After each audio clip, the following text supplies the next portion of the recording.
GCSD board meeting on January 16th. And this is my first meeting as president, so just everybody be kind. That's what I want to say. All right.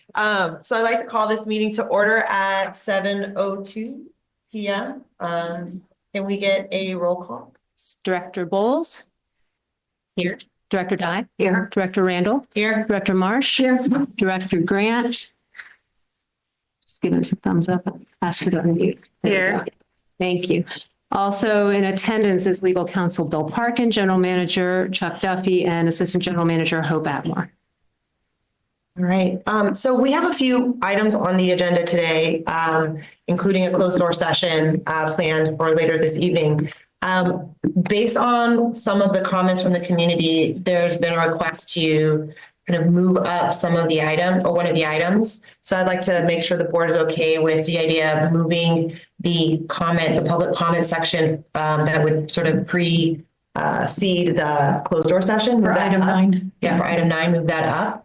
Yes. But we also have someone here in attendance for item 1, which is Tony Uccelli. Is that how I say it? Yeah. So we wouldn't want to make you wait for what we know might be a longer discussion. So we'll still have him come as number 1. Then we'll move number 9 up for public discussion. If everyone on the board is okay with that. Well, it won't be discussion, right? It will be comment. Comments, and we'll be able to respond. Yeah. But these will be comments on the actual item. On the actual item. So then that means for individuals who have come here for the lease, which would fall under item 9, you've marked general public participation is actually not public participation. So you'd be participating under line item 9. So we will have public participation. So I'm asking if you want to not refrain from commenting during that period, because we will have a formal period for you to comment. That sounds great. Okay. All right, great. Director Grant, you're okay with that? Yes. Okay, fantastic. So then with that, we will start with general participation. Public members may comment on matters under the jurisdiction of the district that are not on the agenda. Comments are limited to 3 minutes. So if there are any individuals here in the room that have comments they'd like to make under general public participation. Yeah, go for it. So we have Patrick Tierney.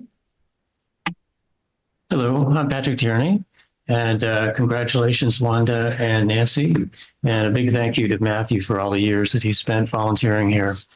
I'd like to comment on the Granada Community Park. I don't think that's on the agenda item. I would like to say that I think that the election yet again shows that the majority of the community is supportive of the park. You're never going to have everyone supportive. There's always going to be, regardless of what you do, somebody who opposes it. But you have 2 surveys, 2 elections, 2 years of public participation. It's time to move on. It's time to move on quickly, in my opinion. You now know that Caltrans has set up a requirement for the additional parking spaces, so you're out of. You don't have to worry about that, in my opinion.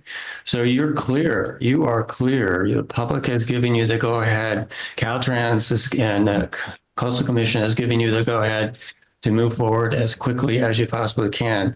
My kids have grown up. They've moved out of the area. They missed out on this opportunity. How many more kids in the community are going to miss out on the community park? So I just like to say, please move forward as quickly as you can. Thank you. Thank you. Thanks, Pat. All right. Are there any additional comments on Zoom? Sherman, they'll need to raise their hand. Yeah, if you'll raise your hand, then we'll know that you're wanting to comment. We have Lindsay. Do you want to take yourself off mute? Yeah, sorry. I just want to clarify. Everyone that wants to speak in on behalf of Picasso is going to wait until the next section. Is that correct? Correct. Agenda item number 9 will be moved up after agenda item 1. Perfect. Thank you so much. Any other comments from folks on Zoom? All right, so then we will move on to item number 1, consideration of hardship waiver. And we have Tony here.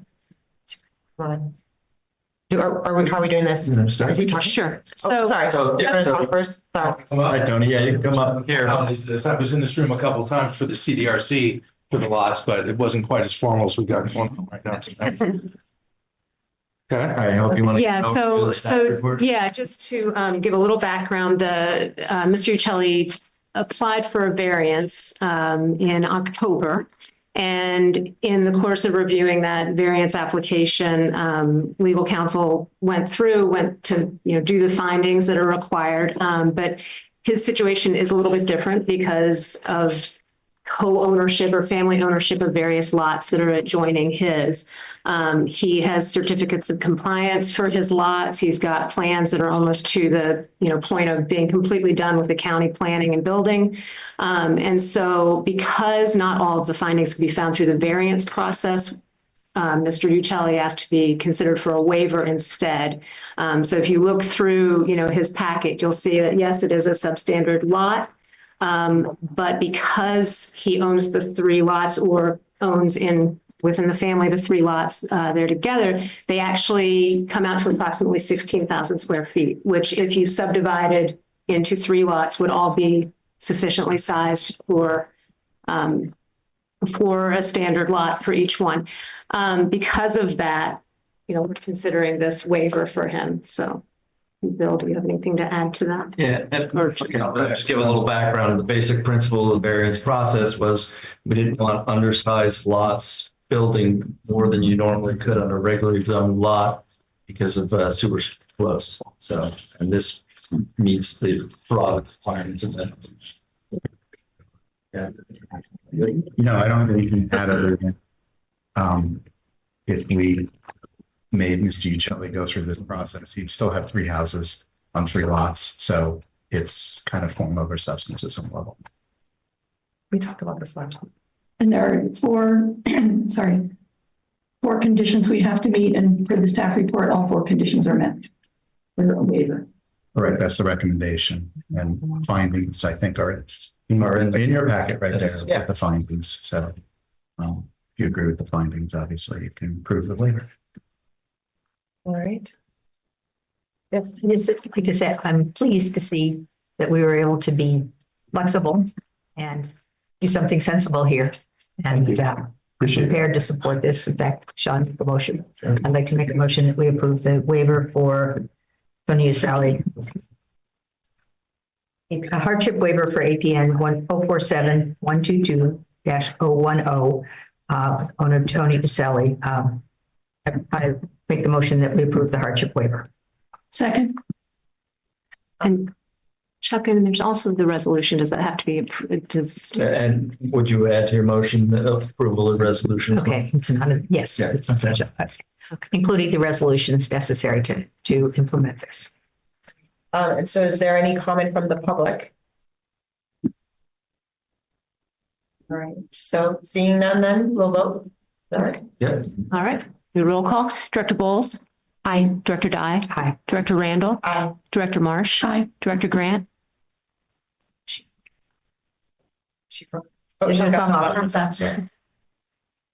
Yes. Okay. All right, the resolution passes, motion carries 5-0. All right, thank you. Well, I thank the board for its time and wish I run another board that got stuff done. Thank you. All right, as discussed earlier in the meeting, we will move up agenda item, well, it's really not agenda number 9, it's the adjourning to closed session, sort of public comments around the closed session. So if there are, how do we want to open up public comment? should do it in the room first. Yeah, but I just wanted to, like, that's what, we're Yes, not correct. making any comments, okay? Correct. So we have folks in the room that have signed expressed interest. So Elizabeth Andrews. Director Randall, can you remind everybody? Yeah, I was just gonna say, and as a reminder, there's 3 minutes for these comments and I will be timing everybody. So I'll ask that if you go over your time, that you stop the sentence. Good evening. Before I begin, a number of people who are here either on Zoom or in person have agreed to cede their time to me. Would it be possible to get a tally of those people so I know how long I have? Then we'll ask you to stop speaking and then we'll call people up and they'll have to cede and then we'll calculate the time as it goes. Okay. We can start with Candace. She's Yeah, so you can just have a seat. up here. So just to make sure I understand, you're going to interrupt me and have to sit down every 3 minutes? No, I'm going to call on everybody wanting to speak, and if they see their time, I'll add that up, and then once we have everyone done, you'll have that amount of time. Oh, so I should go last. Correct. Okay, gotcha. Thank you. Mhm. Hi, Candace.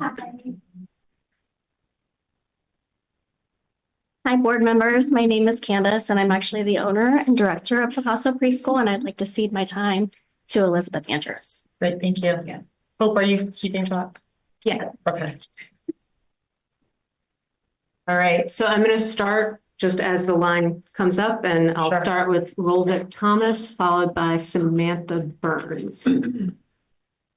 Wonderful. Thank you very much. My name is Rachel Holvick Thomas. I'm Lucy's mom and a supporter of the Picasso School and ceding my time to the greater conversation here. thank you. Samantha Burns, followed by Anders.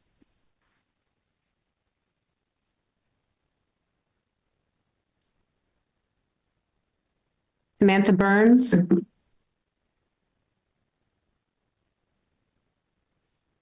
Sorry, can you hear me now?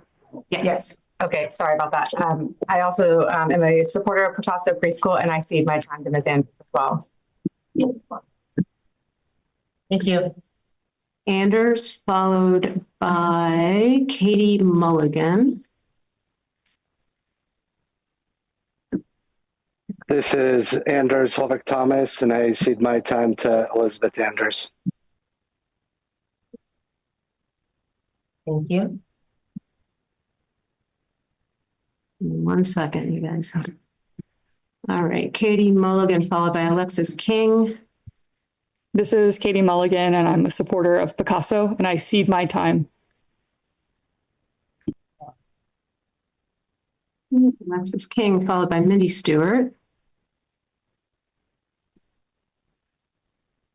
Unmute. Hello, my name is Alexis King. I don't have a kid at Picasso, but I'm a supporter of the school. I have small children and the wait lists are really long for preschools. So I think it's good for the community, and I cede the rest of my time to Elizabeth. Thank you. Mindy Stewart, followed by Deanna Tower. I too would like to cede my time to Elizabeth. Yeah. Deanna Tower, followed by Bethan. Oops, hang on. This is Deanna Tower. I'd like to cede my time to Elizabeth Anderson. Thank you. Bethan, followed by Sheridan Blake Matthews. Hi, this is Bethan. I'd like to cede my time to Elizabeth as well. Thank you. Sheridan Blake Matthews, followed by Garrett Howard. Hi, this is Sheridan Matthews. I would like to cede my time as well. Thank you. Garrett Howard, followed by Lindsay. Hi, this is Garrett Howard. I'm a community member and I'm in support of Picasso, and I'd like to cede my time to Miss Andrews. Thank you. Hilarious. Okay, Lindsay, followed by Courtney Mulligan. Hi there, I'm Lindsay. I think Elizabeth has enough time. Elizabeth, if you're in the room and you need more time, can you holler? This should be sufficient. Appreciate it. Okay, then I'll speak for myself. My name Sorry, is Lindsay. Just 1 second as I do need to start the timer. Yep, absolutely. Go for it. All right. So I also am a parent of a student at Picasso, and he's actually going to graduate to public school this year. So the issue of closing the school no longer directly affects me. However, I have been following this issue for a few years now, and even though it no longer affects me personally, myself and my husband, Zach, are going to continue to show up to these meetings because we really think that Picasso needs a solution and needs to be continued in this community. So, I've been diligently submitting my public documents, showing up to meetings, reading the 400 plus page documents like the neg deck, sharing these situations with my friends and neighbors. And I am kind of appalled that we're still here voicing that a preschool should be kept open in our community. From my perspective, the community has spoken. We don't want a park or a community center if it means closing this preschool. With enough time and effort, I do think this situation can be resolved. We're not standing here opposing the park, the rec center, your offices, or even, the event center. We're just asking that the school be given time to relocate to a suitable place or be included in your plans. I know Candace has considered lots of other locations, and unfortunately, something like really relocating a preschool in our limited commercial property community is going to take some time. And I think our kids and our community deserve that time. And the last thing I want to touch on is, Candace has been extremely diplomatic and gracious over the last several years. Even when I've asked her, she was pretty reluctant to speak about any of the GCSD issues because I know her to be a decent person and a dignified community member and obviously a considerate business owner. But it's kind of become apparent in the last few months that some lines have been crossed because now she's starting to reach out to her community for help. So the main reason I'm here today is we have heard about Section 9 in the new lease. And I started to refer to this as the gag order because essentially you will be limiting Candace from speaking up for her hard-earned business. I think, already raising the rent is going to be a burden to the community members, but to limit her ability to fight for her livelihood just feels like corruption to me. So I'm going to urge you at the very least to remove Section 9 from this proposed lease and allow this decent community member who is also a mother, a teacher, a boss, a business owner, to advocate for herself. Thank you. Thank you so much. All right. Okay, so next we have Courtney Mulligan, followed by Laura. Hi. I'm a local community member and support of Picasso, and I'd like to cede my time to Miss Andrews. Great, thank you. Can we just do a tally how many minutes that she has at this point? Because I don't know how many minutes you're needing, but 39, that should be enough. okay. So I'd ask that if anyone else on this on the Zoom that has their hand raised is planning to just cede their time and not actually make a statement, if you could lower your hand. I think we all agree that she has ample time to make her statements. And if your hand is up, we'll proceed, assuming you have something you want to contribute. Okay, so I think that leaves Laura still ready to speak. Okay, so Laura, you're going to be the last one, it looks like, after. Okay. Great, thank you. And I'm going to be brief. I won't take 3 minutes. I just want to repeat. I thought what Lindsay said was perfect. I understand you all are trying to do right by the community, but we need a preschool locally here. El Granada has the largest population on the coast of any town. And the fact that we could potentially not have a preschool here is really sad for me. And similar to Lindsay, our son will graduate this year. We won't need it, but it was there for us when we did need it. And I really hope we are family friendly in this community and we continue to make a space for children and not just or run them out of this area. So thank you. And I cede the rest of my time. Yeah. All right. Are there any other comments before we turn it over to you? Okay, like there is none. You want to take? Oh, sorry. We have in the room. Sorry. Multi-community member, it's small children. Sorry. You need to come up to the. Yep. Sorry. Hello. Hi, I'm also a community member with small children, and I agree too that it's very important for our community to have preschool. There are not so many options, and after the day that we had to all evacuate, and with all the traffic, it's really scary to have to run into that situation, having to go to Half Moon Bay, and with not so many options in El Granada. So I just wanted to add to that. Thank you. Comment after this one? After Elizabeth, sure.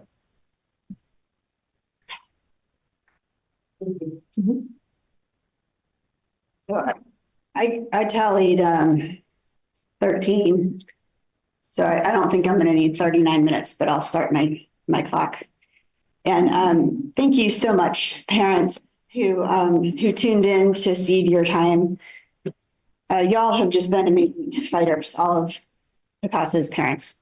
My name is Elizabeth Andrews. I'm a lawyer at Troutman Pepper Locke in San Francisco. I'm also a decade plus coastside resident and mother of a 7-year-old and a 5-year-old. I represent the board's tenant, Picasso, and Picasso brought me on board to negotiate the renewal of its lease, which I've been trying to do since about September. Picasso's owner, Candace, is present here tonight, and we've got a lot of preschool families and parents listening in too. And I really hope all El Grenadians of voting age are tuned in.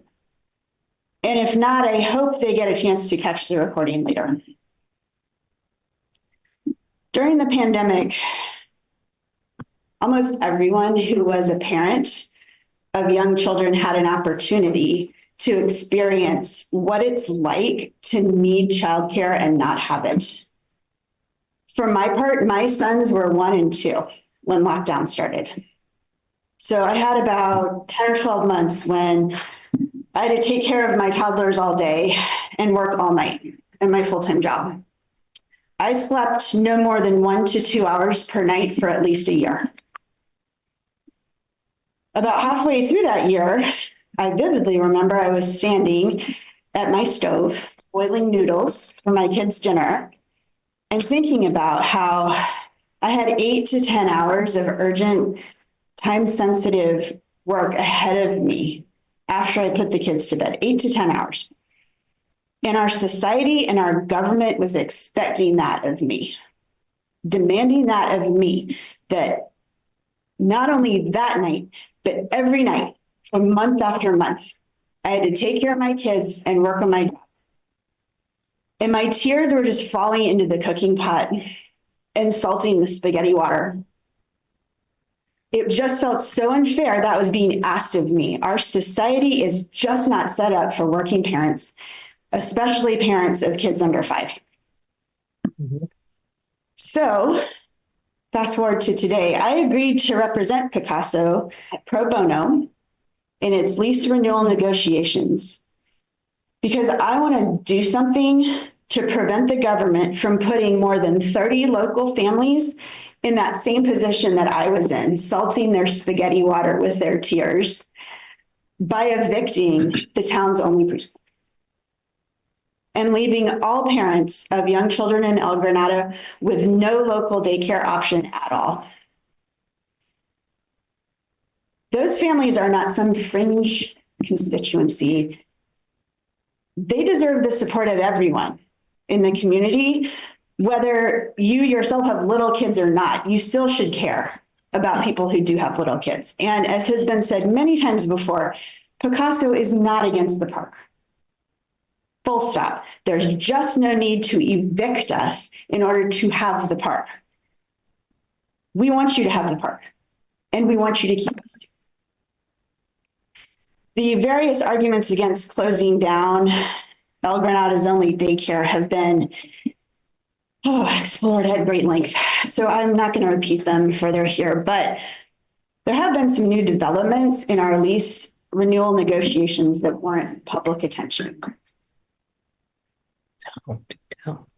At the conclusion of the most recent board meeting in December, the board's attorney, Bill Parkin, informed me orally that the board was willing to renew Picasso's lease for 1 year if we would agree to a higher rent. That was the only condition he mentioned. Chuck was there too for that conversation. I conferred with Candace. She said that, well, she's going to have to pass that additional cost along to her families through tuition, but she felt she could live with it. So I emailed Bill. told him we're agreeable to that proposal and asked him to please send lease renewal contract for us to sign. So he did. And my colleagues and I at my law firm reviewed the contract that he sent, and we ran a comparison against Picasso's current lease, which expires in just a few months from now. Buried on page 5 of this new 13-page single-space boilerplate contract, and totally unmentioned up to that point as an additional precondition for lease renewal, we found the following paragraph. Paragraph 9, interference and covenant not to sue.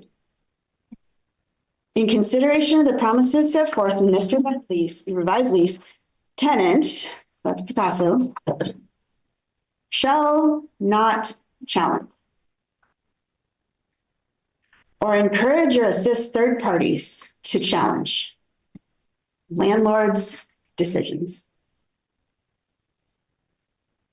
related to the future use of the premises or applications and permits related thereto, either in administrative proceedings such as this meeting that we're having right now, I'm adding that parenthetical, or in a court of law. In other words, the board offered Picasso a 1-year lease renewal for more money, but only if we would accept the board's decision to either evict us after that year or to do literally anything else. If we had signed that original version of paragraph 9, we wouldn't have been able to challenge anything the board did with the land that our preschool sat on for 30 years. And also, with this reference to third parties, we need to recognize with that phrase, third parties, that's everyone on Zoom. That's everyone in this room. The board was trying to muzzle the free speech of this community, your own constituents. If Picasso had signed this version that you're originally demanding, we wouldn't even have been able to talk on our own time with community members who approached us about the preschool's closure, lest we, quote, encourage them to, quote, interfere with this board's future decisions, whatever those decisions might be. This board tried to slip in this paragraph into the middle of a long 13-page single-space boilerplate contract, hoping presumably that we wouldn't notice. Well, we did. And we declined to sign the lease renewal with that paragraph. After some back and forth, the board, I think, realized that actually maybe muzzling its own constituents might violate the First Amendment. So the board offered us a pared down version of paragraph 9, which now says the following, quote, tenant shall not file an administrative appeal or challenge in a court of law landlord's decisions related to the future use of the premises or applications and permits related thereto. Now, this reference to decisions related to future use of the premises means the board doesn't necessarily know even what it wants to do with the property yet. All it knows is that whatever that is, legal, illegal, good idea, bad idea, cheap, expensive, they don't want Picasso and they don't want their own voters to challenge it through legal channels that would ordinarily be available to us. In very much the same vein, when Bill and I were discussing tonight's meeting, this meeting that we're at right now, the board, through Bill, demanded in writing that Picasso refrain at this meeting from, quote, encouraging members of the public to criticize the board. I'm going to read that again. This board demanded in writing in an email chain that's in the public record, and you can all go read it, that Picasso refrained from, quote, encouraging members of the public to criticize the board. And if we did, that email said that, and I'm paraphrasing now, our chances of getting our lease renewed would be lower if we did that. And I understand the board's going to be considering when it's closed agenda, whether to agree to the lease renewal without paragraph 9. So I'm not trying to accuse you of doing something that you haven't done yet. I would like you to please renew our lease without paragraph 9 in it, including the pared down version. If you're a constituent of these elected officials and you're listening to this, I don't know where the camera is. Oh, there it is. I'd like to ask you to consider 3 questions. I think every El Granada resident should be asking themselves whether they're elected officials, whether through their lawyer or themselves, engage in this kind of underhanded treatment in their dealings with all their business partners, or only the most vulnerable ones like a preschool. I'm talking about trying to slip in harmful clauses into contracts that never came up during lease negotiations and hoping the business partner just signs and doesn't notice. Candace shouldn't need someone like me to help her deal with this board. Does every business signing contracts with the board need to retain a large law firm to make sure the board's not doing this kind of stuff to them? It seems to me the board's voters have a right to expect their board to engage in routine business dealings in good faith, trying to slip in this paragraph 9 that y'all knew we would never agree to do that if we caught it. It's just not good faith negotiating. And I can't believe voters would want their elected officials pulling those kind of tricks in their own community. I think elected officials should strive to be beyond reproach. And I think you should try to be role models for how to engage in above board business dealings. I think the members of this board should be setting the standard for honest dealing and upfront open dealing, especially in a small and tight-knit community like El Granada. That's all question number 1. Question number 2. Exactly what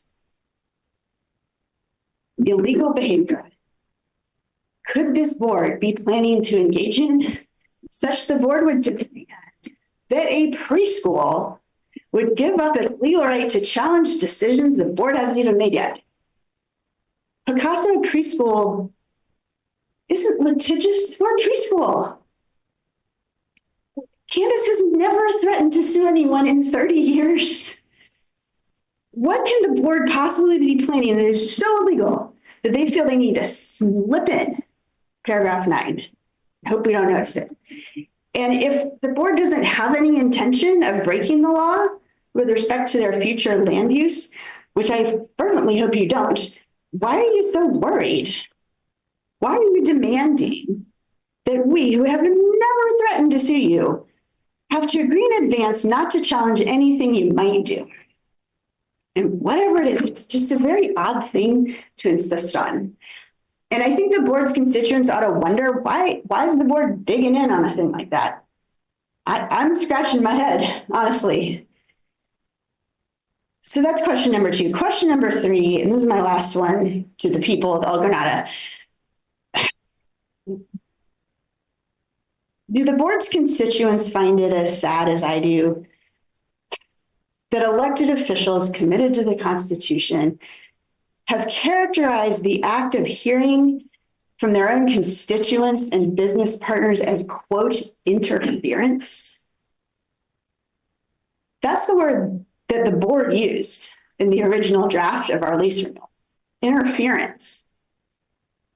Just last month, the board swore in a new member, Director Bowles, who agreed under oath to uphold the US Constitution and the California Constitution. It was a really nice ceremony. It put a big smile on my face. I was here. The whole board's bound by that same oath Wanda took. And the First Amendment to the US Constitution prohibits the government, that's you, from, quote, abridging the freedom of speech. And from, quote, abridging the right of the people to petition the government for redress of grievances. Grievances, I might add, like the non-renewal of a lease of government land.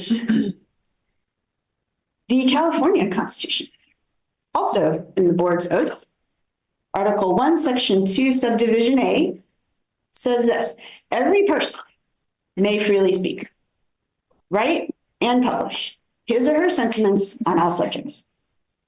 And I think it's very sobering that this government entity has made an urgent and angry attempt to dissuade both my client and any other person who might agree with Picasso from criticizing the board at this meeting tonight, telling us we'd have a greater chance of success in not getting kicked out of our building if only we kept quiet, and told all our parents to keep quiet. And the email chain where the board did that, it's in the public record. Anyone can go read it for themselves. Check me on it. Make sure I'm not making any misrepresentations or exaggerations. I've tried to quote it. I think all El Grenadians need to ask themselves, after they've read that email chain, if their elected officials are truly as committed to the First Amendment as they might like you to think. So I'm going to close with a couple of final comments directly to the board. Based on a phone call that I had with Bill yesterday, I have some idea of what he may plan to say to you in your closed session later tonight. And so I'd like to respond directly to some of those things that I think he might say. He told me and another colleague yesterday that Picasso's position in not wanting to sign this pared down version of paragraph 9, which is basically a covenant not to sue at the end of the day. He says it's unreasonable of us to not sign that. He said his pared down paragraph 9 is what he called an elegant solution. I would say it may be elegant for you, but it's not elegant for anybody else. He said to me over and over and over on the phone yesterday, Elizabeth, all we're asking for is for Picasso not to sue us over our land use decisions that we're going to make for this land after May of 2026, after the preschool's already evicted. What's so bad about that, Elizabeth? It was a long phone call. I want to say a couple of things in response to that. First, and I've already touched on this, Picasso and I have no intention of filing some frivolous lawsuit against this board just to gain some leverage. We've never threatened that. Picasso has no history of litigious behavior. And as for my law firm, we don't file pointless lawsuits just to get leverage. We definitely don't do it pro bono. That's just a waste of everyone's time. More importantly, if it was Picasso's actual goal and my actual goal this whole time was to stick it to you to try to get leverage, you need to consider that filing a frivolous lawsuit or whatever kind of lawsuit you think paragraph 9 is going to prevent, that's not how we go about it. That's not how we would have gone about it. I have dozens of colleagues at my firm who specialize in torturing public agencies on behalf of large companies. I've been working on this lease renewal for at least 5 months now. And during that time, if we wanted to, we could have, for example, flooded you with onerous and totally legitimate, non-frivolous Public Records Act requests, to take one example. We could have submitted a PRA request for every contract you've signed in the last 20 years to see if any of those have covenants not to sue. We could have requested every document pertaining to every real estate transaction. We could have leveraged my firm's contacts in state and local government to try to get some big politicians down here to speechify in front of Picasso's building, call you all out, put pressure on you. We could have leveraged media contacts. There is so much we could have done. And by the way, none of it would be prohibited by paragraph 9 anyway, but we haven't done any of that stuff. Why? Because we're not trying to torture you.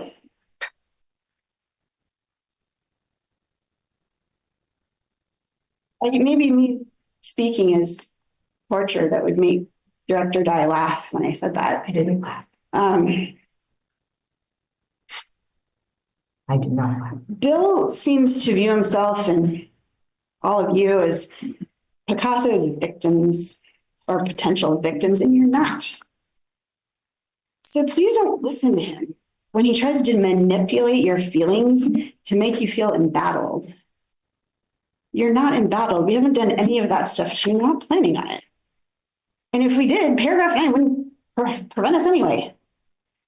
I can safely say if my law firm on Picasso's behalf were to file a lawsuit against the board based on a decision you made about future use of the land, we wouldn't do that unless you did something really bad. Something so bad that non-renewal of a preschool lease would truly be the least of your problems. So Bill's saying, Picasso should trust the board not to do something really, really bad, really, really illegal. Elizabeth, it's silly. He used the word silly yesterday. To think the board will do something illegal with this land. Trust us, we won't do something illegal. The problem is we don't trust you. Why? Because even when I'm watching you, you're trying to slip clauses into contracts with vulnerable counterparties. You're committing blatant First Amendment violations in the public record, trying to chill and discourage your own constituents' free speech rights. If that's what you're doing when we're watching you, what are you going to do when we're not watching you? Candace and I think that you, just like every government entity and every company and every private individual everywhere, should operate on the assumption that if they break the law, they could get in trouble. That applies to me. It applies to everyone in this room, every business out there. Paragraph 9 is an attempt to be able to do anything you want, legal or illegal, with total impunity. And it just makes no sense for anyone to sign a clause like that, premised on future unknown behavior by someone who is much more powerful than them.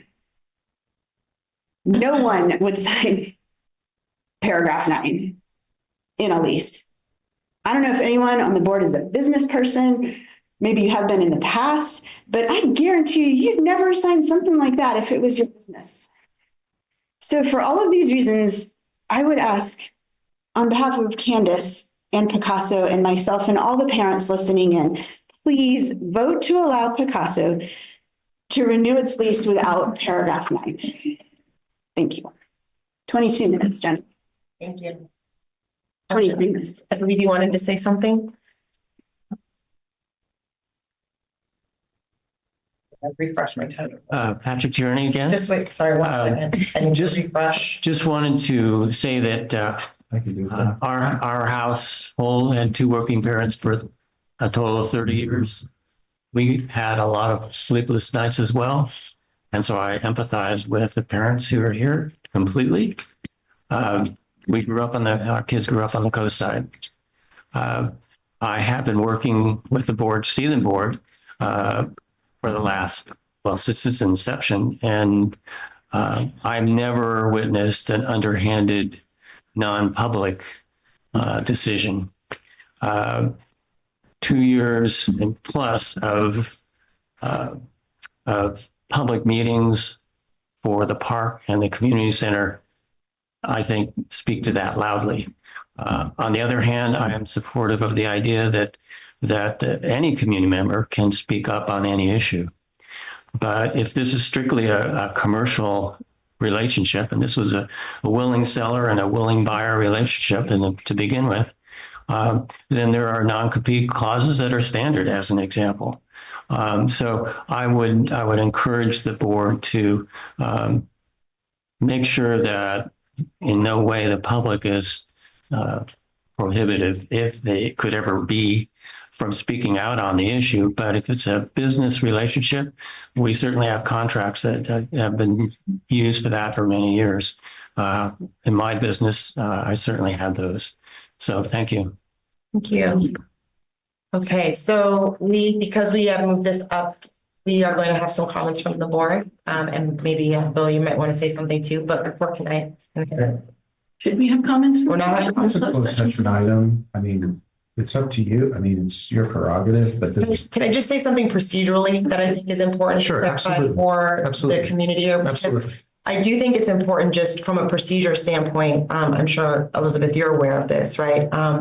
But as the Brown Act, how the Brown Act worked, I think it's important to provide a little bit of clarity around how this board works. We're not a board in the same sense of a nonprofit or another entity where we can meet. So for example, an agenda item that we have today is to talk about a survey that we're putting out into the community to actually discuss this issue, right? To actually get as many community members weighing in on their perspective relative to the rec center, the preschool, specifically Picasso.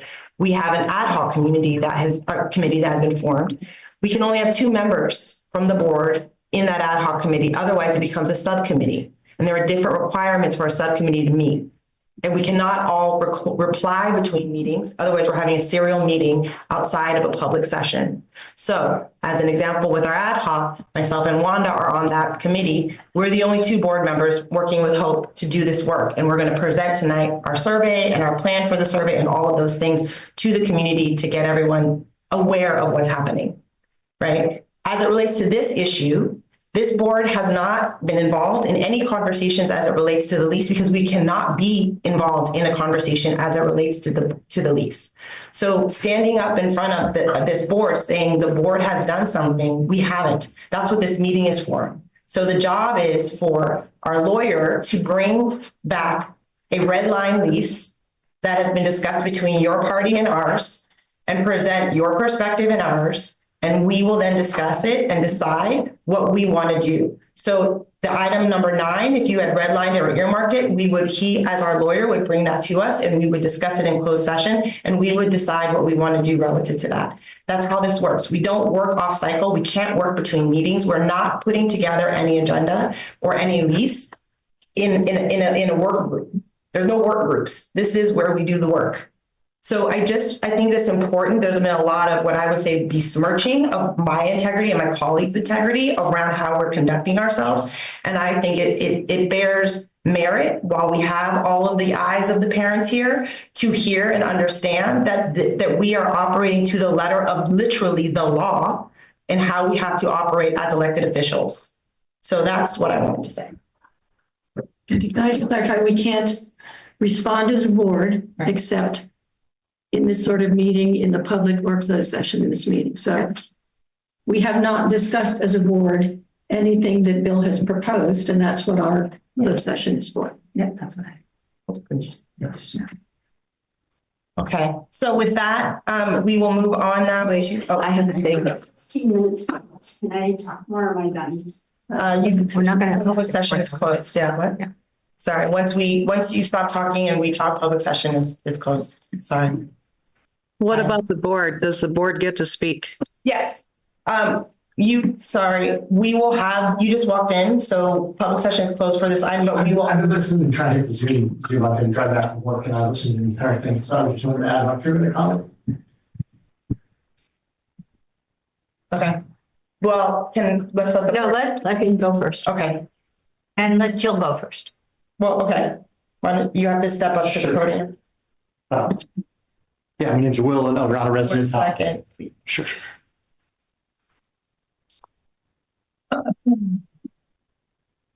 Go for it. Okay. Will, I'm not a resident. Just listened to all of this content. I just want to add, I brought the cake. It's related to this issue. And I just want to impress, I shared some slides, I think in November, about alternative solutions and ways to so we can all have our cake and eat it too. So as you guys think about this lease renewal, it's really important to know that there are ways to find solutions here. They're not easy. I was a little disappointed, Nancy, I was on the phone, juggling a young one, trying to communicate a little more in December, but there are some of the solutions. I think you went back to narrow box again of like, does it have to be hybrid? There are definitely solutions, whether it's relocate. The most obvious one is you can phase this. You can build the park and push the community center out. I don't think you even have funding to do the entire thing at once anyways. And so the most obvious one is buy time, allow this to be solved for the community. And there's ways, and I would update on a couple items there as well. So I just want to impress that there's a way. And for your survey, Jan, which really appreciate your, I hope it's still underway. That's an important thing to ask, not just, do you want a park and community center or preschool? It is, do you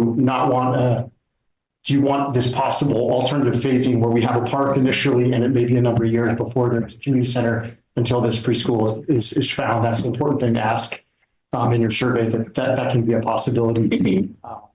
So just want to impress that there are solutions out there. As a couple examples, we're looking at the old fire. So hybrid, there's still awesome possibilities. There's one of the things that Nancy, I think, wasn't as bullish on. I still think there's an opportunity to rezone this parcel that has the view shed already blocked and to build more than what is currently allowed. That's one possibility, in addition to some opportunities to relocate. So just think about this phasing and the opportunity to phase it and solve everybody's problems and keep the entire community happy. So that's all. Thank you. Thanks, Will. All right, back to the board. Director Grant. Did you want to say something? Thank you, Jen. Janet has your. Yes. Can you hear me okay? Yes. Yes. Yes. Great. As I understand it, when the GCSD became a community services district through LAFCO approval, the GCSD did not own or even contemplate ownership of the Picasso preschool. They were simply planning to develop the open space of the Burnham Strip into a small community park. However, during the planning process, board members did look at nearby properties to lease or buy, including the old fire station on Obispo Road. But then the Picasso preschool came up for sale, and a majority of the board pushed for the purchase. They imagined a large community center and office space at the northernmost point of the Burnham Strip. It was during this board meeting of approval, when the purchase was approved, that past board members, David Seaton and Eric Sukamel, categorized the purchase as swooping in to circumvent others from acquiring the property and GCSD empire building. They were obviously not in favor of closing the preschool. They considered it a valuable coastside resource. However, these two board members came on board because they negotiated as a condition of approval the promise to have GCSD conduct a needs assessment and analysis to determine exactly what the community center would be used for based on community need and would analyze the costs and time for each need. This report would also have evaluated the potential of a hybrid preschool community center on the Picasso property. It would have evaluated the process through LAFCO, or if there was anything even needed from LAFCO, and the time and cost involved. But let me be clear, this needs assessment and analysis that was promised has never took place. Instead, the majority of the GCSD board has continued to push for the preschool's eviction. So now you can understand why I am confused. We, the GCSD, are a community services district. And as I understand it, our mission is to serve the community and provide services to the district. And I think most people would agree that a large childcare facility is a valuable community resource. So why are we pushing to evict it when it's much more profitable for GCSD to continue its use during the park planning process instead of leaving the building vacant? I think the lease is $60,000 a year. Lastly, let me state that I am in agreement with the new San Mateo County Board of Supervisor, the amazing Jackie Spear, who stated, "A child care crisis is choking young families. We have an obligation to solve this problem by incentivizing people to become child care teachers and creating more child care sites and slots. We, the GCSD, are a community services district. So let's provide community services to our district. And I think we should do that by renewing the lease without a gag order." Thank you. Thank you. So can I just ask whatever you're going to say? We have a closed session. So I'd like to avoid, like, we're spinning into like not a closed session. So. And I was going to ask Bill on a point of order. I've done this a long time and I've never been here. Yes. This is a closed session item. I don't know how much. Yes, I feel like we're spinning into something. Yes, it's an open session discussion. Yeah. And particularly in the way that this was just left in the last comment by Director Grant around the issue at hand, I just feel like. I agree. I mean, I don't think it's the board's prerogative to speak in terms of what's been raised by the public, which they're entitled to comment on a closed session item. President Randall, I think you did a really good job of summarizing that you folks have not seen these provisions of the lease. I presented the lease, tried to negotiate something, and then I just told Ms. Andrews that I will bring it back to you, that you get to decide this on whether or not to remove paragraph 9. There's nothing surreptitious going on. This board did not make a decision about paragraph 9, be very clear. So I'm just supporting what you said, that this is obviously a decision the board hasn't even decided or looked at. And with my consultation, you'll make a decision. Thank you. So I will leave it to your discerning judgment. Okay. If you feel I've spent a lot of time today working on a statement about where I'm coming from and how much I care about this issue, how I've been on this board for a long time working on this issue. And tonight I've been accused of underhanded treatment, illegal behavior, sneaking things in. Okay, I won't say anything. We'll discuss it in closed session. I still care about. Noted. Thank you. And feeling similarly. I have 16 minutes. Can I really not say anything? You can see, when you finish speaking, you can see your time. That's the way it works. So if you wanted to use your full time, you had the opportunity to use your full time. So we're gonna.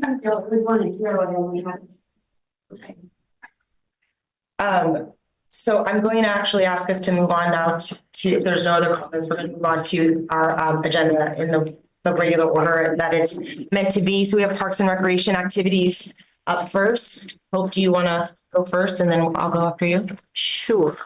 My papers are all out of order now, so give me a second. Okay. All right. So just a reminder to everybody that this Saturday is the Recology recycling event. So if you have large items or things you want to take down there, they will be there by the skate ramp on Saturday morning starting at 8 o'clock. Our level 1 drawing class did start. It's a little small, but they're moving right along. Since this agenda memo went out, we've actually confirmed a birding walk for March 15th, an egg hunt for April 19th. We've got a wellness series lined up starting in February. We've got mindfulness, March aromatherapy, and April is still to be determined. A history walk on March 9th and a spring wildflower walk on April 13th at Quarry Park that Director Dye is going to lead, as well as the history walk. So there are a number of things coming up. The website will be updated and we will send that out. So if people want to, make sure that they're getting that information, please do subscribe to our newsletter. You can do that on our website.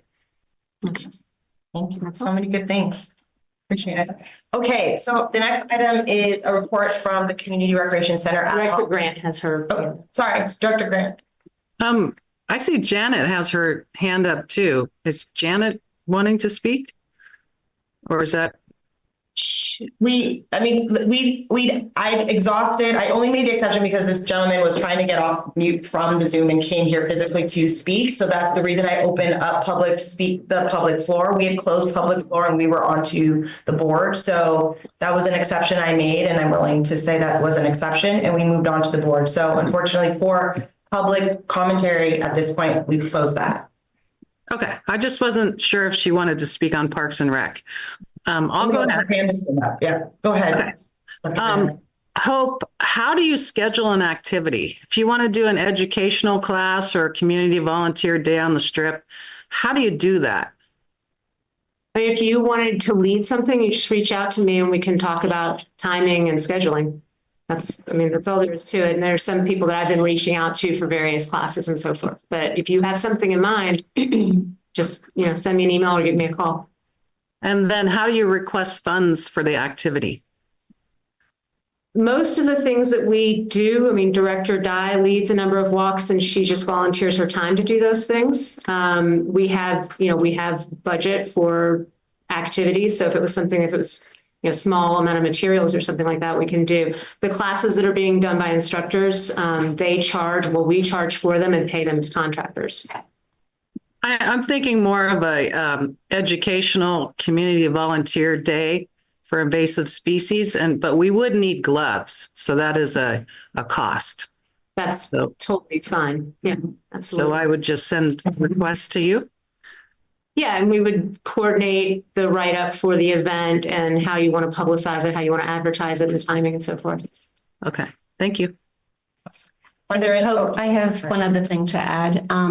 So I've been working with the technology tutors at Senior Co-Siders, and everyone has agreed to have technology tutoring for older adults here. We just need to select the day, the time, and then I have 4 tutors that are willing to volunteer their time to come and help. Awesome. That's wonderful. Excellent. Great. Cute to be here. Yes. In this building. Yes, we currently, Senior Co-Siders currently has tech tutors 4 days a week. And so I thought that if we could expand that here in the GCSD facilities, that we could try to get to the older adults here in the El Granada community and Moss Beach and Montero. So. Okay, yeah, that's fantastic. Just let me know timing when you want to do it. That's great. Any other director commentary on item A, 2A? Any public commentary on item 2A? You have to step to the podium. I proposed 2 months ago just some possibilities about Ray Miller's office. You talked about constraints on program space here. They mentioned that there's some opportunity to use their space. I'm curious if there's been any follow-up or any interest. I'm curious to hear about that, and then reach out to the Empower Fitness, obviously, and the Pilates and Swirl Yoga. Any interesting opportunities to use some of those as interim program. I'm just curious if you were able to explore that. These were opportunities to allow some interim programming in lieu of having also. I have been in touch with Ray Mueller's office, and so he and I are in discussion. The challenge will just be, it's one more level of use agreement that makes it sort of difficult even for doing classes here. There's a lot of back and forth. So then if we are sponsoring a class for an instructor there, then we are going to then have to have a use agreement with them as well. So it's a little more. How is the space itself like size, and does it offer new capabilities that you don't have today? It's a decent sized space. It's very echoey. So it's not great for certain things, but for movement type classes, it might work. But that's, again, becomes a challenge because of liability issues and so forth, whether or not they would want to take that on or how we would work And that. what about just the fitness opportunities that those? I can talk to them. It's a little trickier because they are businesses that are providing those services as a business. And so asking them to do something at a lower rate that would be more in line with what we try to do is not necessarily going to be the best business. Mm-hmm. I didn't have all 3 of those, 2 of the parties, actually, I guess, were expressing. Okay. And that was who Empowered and who else? Empowered, Swirl Yoga, and having big bodies. Okay. Thanks. All right. Any additional? I just one more thing on that is I just wanted to report on the El Granada Elementary School, the Junior Land Stewards Program from Coastside Land Trust. I did participate in their walk up to Quarry Park, and it was just, they're so excited to get out and walking, leave school for the afternoon, and then they do the listening and where they do a map of a sound map of what they hear, and then they all draw something, and then in their group the rest of the kids have to try to find the thing that they drew. And the high school kids from the AP marine science class and so forth are the mentors, and they do a wonderful job. So I'm just saying that one of the activities that we're sponsoring in the area of recreation is really successful. Okay. Janet Pryor did raise her hand. I put it down. Yeah. So that I just was going to say public comment, additional public comments, and I saw that Janet had something. You want to take yourself off mute? Good evening. Thank you. Let's see. Are we on agenda item 2B, or have we not gotten to that? It seems like We have not gotten to 2B. We are on 2A right now. Okay, I'll wait for 2A, and I'll lower my hand and raise it again. Great. All right. Thank you. Thank you. Any additional public comments for 2A? All right. So 2B. Or not 2B. So we discussed in the last meeting that there has been significant conversation, obviously, as we've all been discussing so far this evening, around the planned recreation center and feelings of not wanting it, that kind of thing. Feelings that there's been surveys and there have been pulses on the community over the years. But I think where we walked away from that conversation, I certainly did, was that there's an opportunity for us to take a pause and just reevaluate the community's sentiment. And so in the last month, myself, Director Boyles, Boyles. I was like, it's not Boyles, it's Boyles. And Hope have worked to not only build out a draft survey, which I want to share this evening, but also a strategy or a plan around how we are going to get this said survey out to as many community members as possible. So before we get into the actual survey itself, I would love if you both could share kind of the plan that we have, as we're all sort of representing different aspects of this work. So I don't know if you want to start in terms of outreach and who we're talking to and how we're going to get the survey out.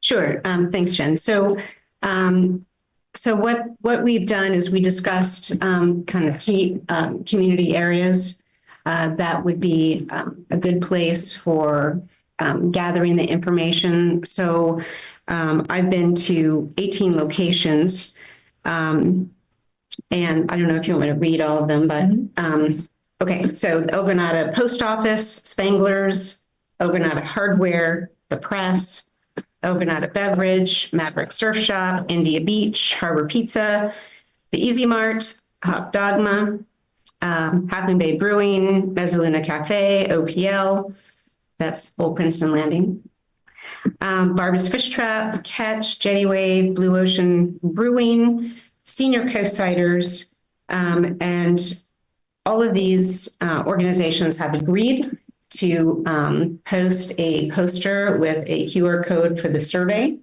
In addition to that, we're also going to have some hard copy surveys and a Dropbox for those individuals that may not be super familiar with QR codes. So, and then I still need to hit New Leaf and Breakwater Barbecue. So if anybody has any other ideas of outreach, that was just the beginning. So, and the physical locations will be at the post office and Senior Coastside. So yes, we're talking about the drop boxes being at the Granada Post Office, Spangler's, and Senior Coastsiders. It's not. I would like a QR code at my business. Sure. We'll just have to wait until we have open session. Okay. Thank you. Hope, did you want to share? Yeah. And so in addition to that, I have been reaching out to various groups who might be able to include information in their newsletters or any other social media. So I've talked to people at Senior Coastsiders, HEAL, the El Granada PTO. I reached out to the Boys and Girls Club, Friends of the Library, Coastside Buzz, and the Coastside Mothers Club. And then I'm working on trying to figure out how to get a contact for the HOAs at Frenchman's Creek and Clipper Ridge, because those two neighborhoods are a little harder to. Yes, I have a contact at Clipper Ridge. Okay, great. That would be really helpful. I also know someone at Frenchman's Creek. Okay. Yeah, if you can just find out who's in charge of their HOA and how I can maybe get into a newsletter or some sort of place like that with it. And then in addition to that, we talked about doing a postcard that we would mail out. And in the past, postcards and newsletters and things have been mailed both through the recology list as well as using a parcel list. And so like the tax assessor parcel list. I have actually reached out to a company that, does mailings professionally, and I have sent them maps of all the different sections of El Granada, because what's so tricky about El Granada is that lots of people get their mail at the post office, obviously, but some people get their mail at their house, but they use a 94019 zip code, which if you just go to a mailing company and ask them to run 94019, that's then all of Half Moon Bay. So they are creating a list based on our maps and our street names that also have mailing to their homes at 94019. And so I'm hoping that that's going to give us a really accurate list, because even the recology list, if people don't have a recology account because they live in an apartment, they don't get mail. And, they're not going to get that mail. So that's what we're trying to figure out how to work around that. Right. So just to be clear, the concern that we've discussed in meetings previously is around the fact that outreach has gone in the mail to ratepayers only. So this is a solution that we're trying to do to ensure that we're getting residents of our constituents, the constituents in our community that live here, even if they aren't ratepayers. So we're casting a wider net to get to folks directly. So that is. Questions? Yeah. So no rush. Yeah, sure, no problem. So that is our sort of process or plan as it relates to sort of getting this out. We will run the survey for a full 30 days. So we'll take a full month and have the survey open for a full 30 days. And then we'll take some time to actually process that data. So it won't necessarily be right after that. We will need just a window to process it, but then we will provide all the data back. We will be, I will, when I share the survey this evening, a lot of the demographic questions are not in here, that I'm not going to cover those. But we will be structuring the survey such that we will be comparing the output of the data to the demographics of our community. So if we're finding that the data is skewing, like overwhelmingly young relative to the residents that live here, then we're going to throw the data out. So what I'm saying is we're going to manage the integrity of the data to ensure that it does represent the demographics of our community. So we're doing some safeguards in terms of putting the survey out. We'll ask for emails. We'll ask for people to identify themselves. This is not an anonymous survey. And we will be sort of, again, reconciling the demographic data of this community with what we get from the survey to ensure that we are getting representative data. And if the data is not representative, we will share the statistics and we will then throw that data out and we will start all over again. So we are trying to manage very intentionally against misuse or misrepresentation of a perspective either way. Again, the intention here is we are a community represented board. We represent all of the constituents. Our goal in this survey is to come forward with a point of view that is about what this community wants either way. And we are prepared to represent the expectations and the needs of the community. So we're not trying to angle this, is my point, I guess. So I'll just pause there before I get into the survey. I don't know if you wanted to. Just a question. How will you eliminate duplicates? Emails. Okay. It's integrity, right? So that's what I'm saying. So we'll ask for names and emails and addresses. We'll assume that we're asking people to, at the end, they'll have to sort of do an honor code statement that I've only completed this one time. And then we will reconcile the data through analysis, statistical analysis, to reconcile it against our demographic data we know from census with the demographic data that we get from the surveys to ensure that they mirror each other. And will non-El Granada GCSD residents be? No. Okay. Thanks. Just wondered. Yes. Yeah. Yep. So only people who could vote for this board would be able to complete the survey. Just live within the district. Yes. Not within the district. Yeah. Yeah. I mean, but who would be able to be eligible? Yeah. Director Grant, you have a question or something you wanted to say? Or do you want me to wait? Do you want to wait until I read the survey? I think I'm going to wait till the end. Okay. So I'm going to share my screen, and I already want to just caveat by saying, the gentleman, I don't know, I'm sorry, I don't remember your name. Will, I want to take your build of asking a question specifically around like cadencing, because that is an area we didn't cover in this. So just want to note it. So you've been heard, it will be added, but it's not in here as of right now. but I think it is an important addition or sort of nuance to add into this. So I'm going to share my screen. I'm going to effectively read, I guess, everything here. Hold on one second. I just realized that I have a lot of work things here that probably don't need to be seen. I really wasn't planning on sharing my computer today. Second.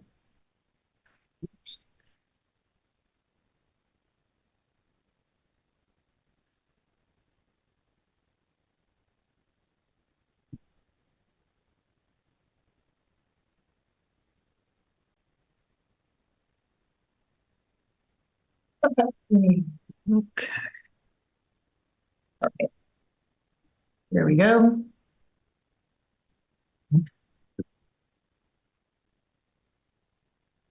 Make this larger. All right, so I'm just going to read here what we have. The intro to paragraphs to the survey will read, thank you for participating in this survey. In 2019, GCSD conducted a community survey to assess interest in a community recreation center. Results showed that 67% of respondents were interested or very interested in having a facility with event space for meetings, classes, lectures, and private events. Based on this feedback, GCSD began exploring potential locations for the project. In 2021, the property at 480 Avenue Alhambra, currently rented by Picasso Preschool, was listed for sale. GCSD learned of the property in May 2021 and purchased it outright in July 2021, acquiring the building but not the preschool business. GCSD entered into a lease agreement with the preschool's owner, which was later extended to run through May 2025 and is in negotiation to be extended through May 2026. The property is adjacent to the planned Granada Community Park and is well suited for a recreation center. However, converting the building would require the preschool business to relocate. Space and security requirements make a shared use model unfeasible. While the 2019 survey indicated community support for a recreation center, GCSD recognizes the importance of ensuring the community is fully informed and engaged regarding the trade-offs involved. Your input will help GCSD make decisions that best reflect the community's priorities. So that is the intro. The section 1 is relative to community priorities. Question 1 is, which of the following best reflects your stance on the project? 1, I support the recreation center, even if the preschool must close. 2, I support keeping the preschool open, requiring the community to subsidize the business through existing property taxes. Or 3, I do not support the recreation center if it means closing the preschool on property and prefer that GCSD sell the property. Question 2, if GCSD sells the property, it may be purchased by another public agency under the Surplus Land Act. And I'll just read quickly, let me scroll down to the end here, what the Surplus Land Act is. So the Surplus Land Act is a California law which requires public agencies to first offer any property they sell to other public agencies or affordable housing developers before it can be sold to private buyers. This means the property could be used for things like parks or affordable housing, but the community wouldn't have direct control over who buys it or how it's used. So going back to that question, if GCSD sells the property, it may be purchased by another public agency under the Surplus Land Act. It would first have to engage in negotiations with interested public agency developers of affordable housing and parks and open space agencies, meaning that the property may not remain available to the community. Does this change your perspective? Question, answer that. First, yes, I would reconsider my stance in favor of a recreation center. Next, no, I still prefer that the property be sold. Or 3, not sure. Section 2, recreation center preferences, only shown if respondents support the recreation center. What services or facilities would you like to see in a recreation center? Select all that apply. Fitness or wellness classes, meeting, event spaces, early child development programs, after-school programs, arts and craft spaces, extension facilities, services for senior co-siders, HMB Library, Boys and Girls Club, Co-Side Hope, or other local organizations, other. Question 4. How likely are you or your family to use the recreation center once it is built? Very likely, somewhat likely, neutral, unlikely, very unlikely. 5, are there specific groups or demographics in the community that you feel the recreation center should prioritize serving? An open-ended question. And then the last section is final thoughts. If you do not support the recreation center, what are your primary concerns? Select all that apply. Loss of the preschool, financial implications for the community, lack of interest in recreation center services, other, please specify. And then GCSD recreation center, Question 7, do you have any suggestions or alternative ideas for GCSD to consider regarding the property? Open-ended question. And lastly, is there anything else you'd like to share about this project? Open-ended question. So that is the survey as we've drafted it thus far. Again, to add Will's build on that, I think we can, in the earlier questions, add a bullet or an option to some language that would allow people to say they'd want to cadence the project to allow for the park to prioritize the park. Yeah, prioritize the park over the recreational center. So it probably would come to question 1 or even maybe a separate question. It might make more sense. I think it's some thought, but just know that your build will be incorporated into the survey. Okay, so with that, to the board first. I think Director Grant, you had your hand up. You wanted to make some comments at the end. Sure. Thanks for putting that together. So as I understand it, there's outreach for 30 days and it's going to be based on a QR code. Is that right?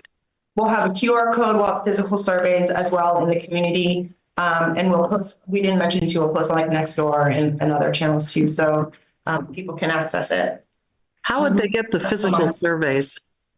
The physical surveys will be located at the post office at senior co-siders and Spanglers. And outside of our building, maybe? Sure. Or in the office. It'll probably just be in the office. Is it just like a box where they have surveys and then you drop it off or mail it, or how does that work? There's a drop box. We're doing a drop box right in front of the survey. So it's a locked box that will be collected every day, except for the weekends. And they will be in spaces where they're a public space that, like inside Spanglers, inside the post office, inside our office here for GCSD. Okay. I don't know if we're supposed to approve this tonight or what we're really doing here, but I do know that I'm uncomfortable approving something that I just saw you zip through really quick. And I don't think the public's had time to look at it either. It would be nice to see this, what you just presented. It's got a whole bunch of things. It's not an approval because you voted that you gave us as an ad hoc committee the trust and guarantee that we could proceed. This is an update to the board and to the community on what we're doing since we've been given the permission to proceed. I do remember asking what the survey questions would be, and I really wanted to pick through those because I didn't want to bias. I didn't want to do a whole survey and then find out, oh, that wasn't, that survey was junk. Now we got to redo it, So I'm concerned that without the proper review, we're just going to spend a bunch of money doing a survey that's not going to get us the results we're looking for. What really are we looking for? So when people put the surveys in, we get the information, and then what are we going to do with that information? For example, if they vote for whatever the first one is, I don't remember the questions. So if they all are in favor with number 1, which I don't remember what it was, maybe getting rid of the preschool, or number 2, keeping, you got to put the questions up. I don't remember them. But what do we do with that information? Does that mean, I don't understand. What's the result? Well, I don't think we have a plan. I think as a person taking the ad hoc committee, leading the ad hoc committee, I'm prepared to share it, and I'll have a point of view of what we want to do. We'll have to discuss the results as a board and decide what we want to do with those results. That's not the purview of the ad hoc committee. The ad hoc committee was designed to put together a survey to pulse the community. And at the last meeting, specifically when we talked about it, the offer was you could join the ad hoc committee instead of Wanda, and you could help create the survey, and you chose not to. So we were given the board's blessing to proceed with this committee, to go out into the community, to develop a plan and to do this work. And so this is actually not necessary for us to have done as the ad hoc committee. We could just proceed, but we wanted to bring it back to the board and to the community so that we were as transparent as possible to let everybody know what we're doing. Yeah, I see some flaws in your survey. I would need the actual Word document or PDF to pick through it. I can't just say them right now. but there are flaws, and I would recommend that you send that out, to the public, to the board, and bring it back next meeting. If you choose to go forward, I see some fatal flaws, and I think the results you're going to get are just going to confuse the community and make it even more hard to move forward. So I just want to be clear. Surveys need to be clear. We might even want to bring someone on board who has some background This for a expertise, living. statistics. This is what I do for a living, so I do not see fatal flaws in this survey. I don't know what you do for a living, Jen. Can you tell me what you do for a living? So yeah, I'm a consultant that does this exact kind of work, which is building perspective and insight based on surveys and interviews, focus groups, gathering as much data, both qualitative and quantitative, in order to understand a community's perspective and then design strategies and execute against them based on the community.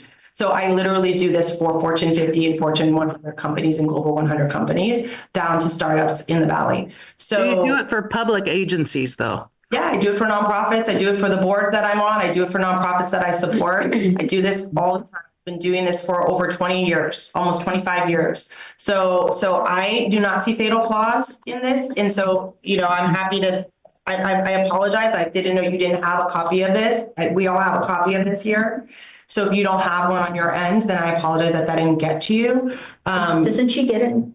Was it part of the agenda? It wasn't. No, it wasn't in the agenda. I only have the agenda.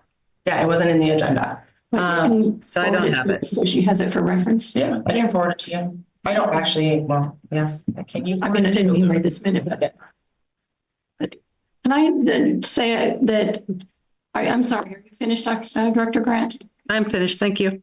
Okay. I do remember specifically empowering the committee to do the work that Director Randall proposed. And actually, I do remember specifically saying this is what Director Randall does for a living in terms of sensing things from a community and actually ensuring that all voices fringe to middle are heard. So I do want to say I do support your expertise in doing this. I think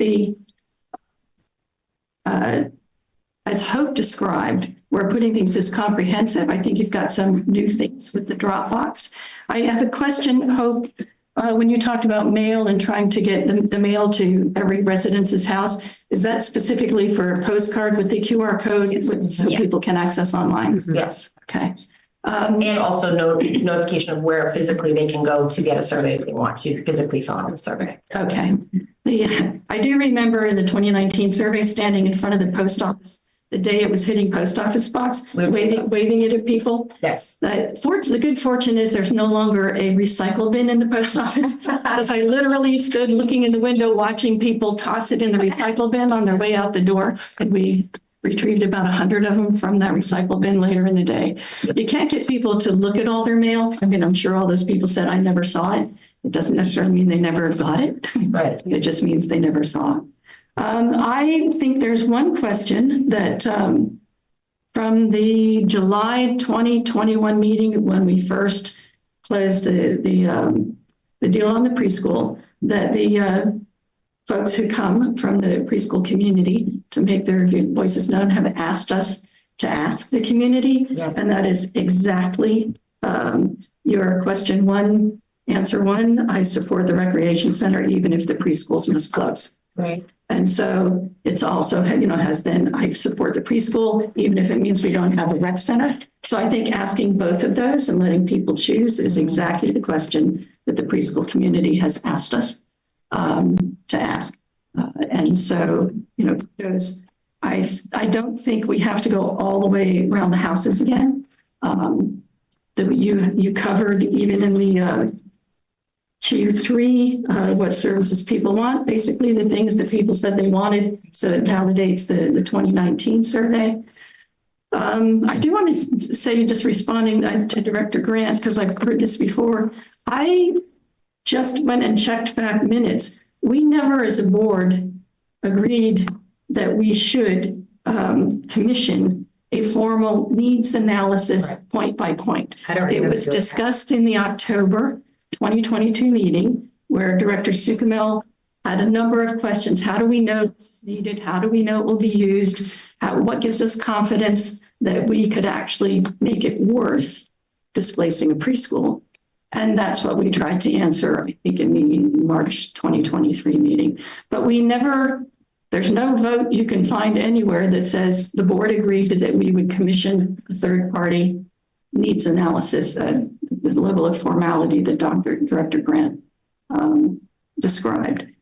So I don't think, things like that need to be added. I think it's a very straightforward survey. I think the fact that it's only 7 questions, rather than, as Pat Tierney will remember, the 4-page small print, maybe 60-question survey that we sent out in 2019, it was a lot, lots of boxes and stuff to check. So I think the answer that I really want from the survey is really the answer to your question 1. We're sort of operating with the demographics of our community. 75% of the households have no children. 30% of the population is over 60. Something like 20% is school age and only about 2% is under 5.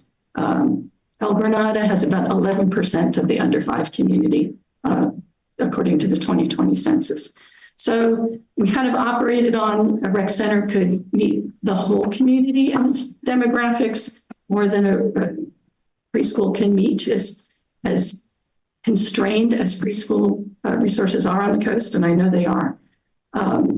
We represent our whole community. So I agreed last month that maybe we should have done this much sooner, but I think you've designed a survey that gets to really the crux. Should we go forward with the CRC or not is really the question.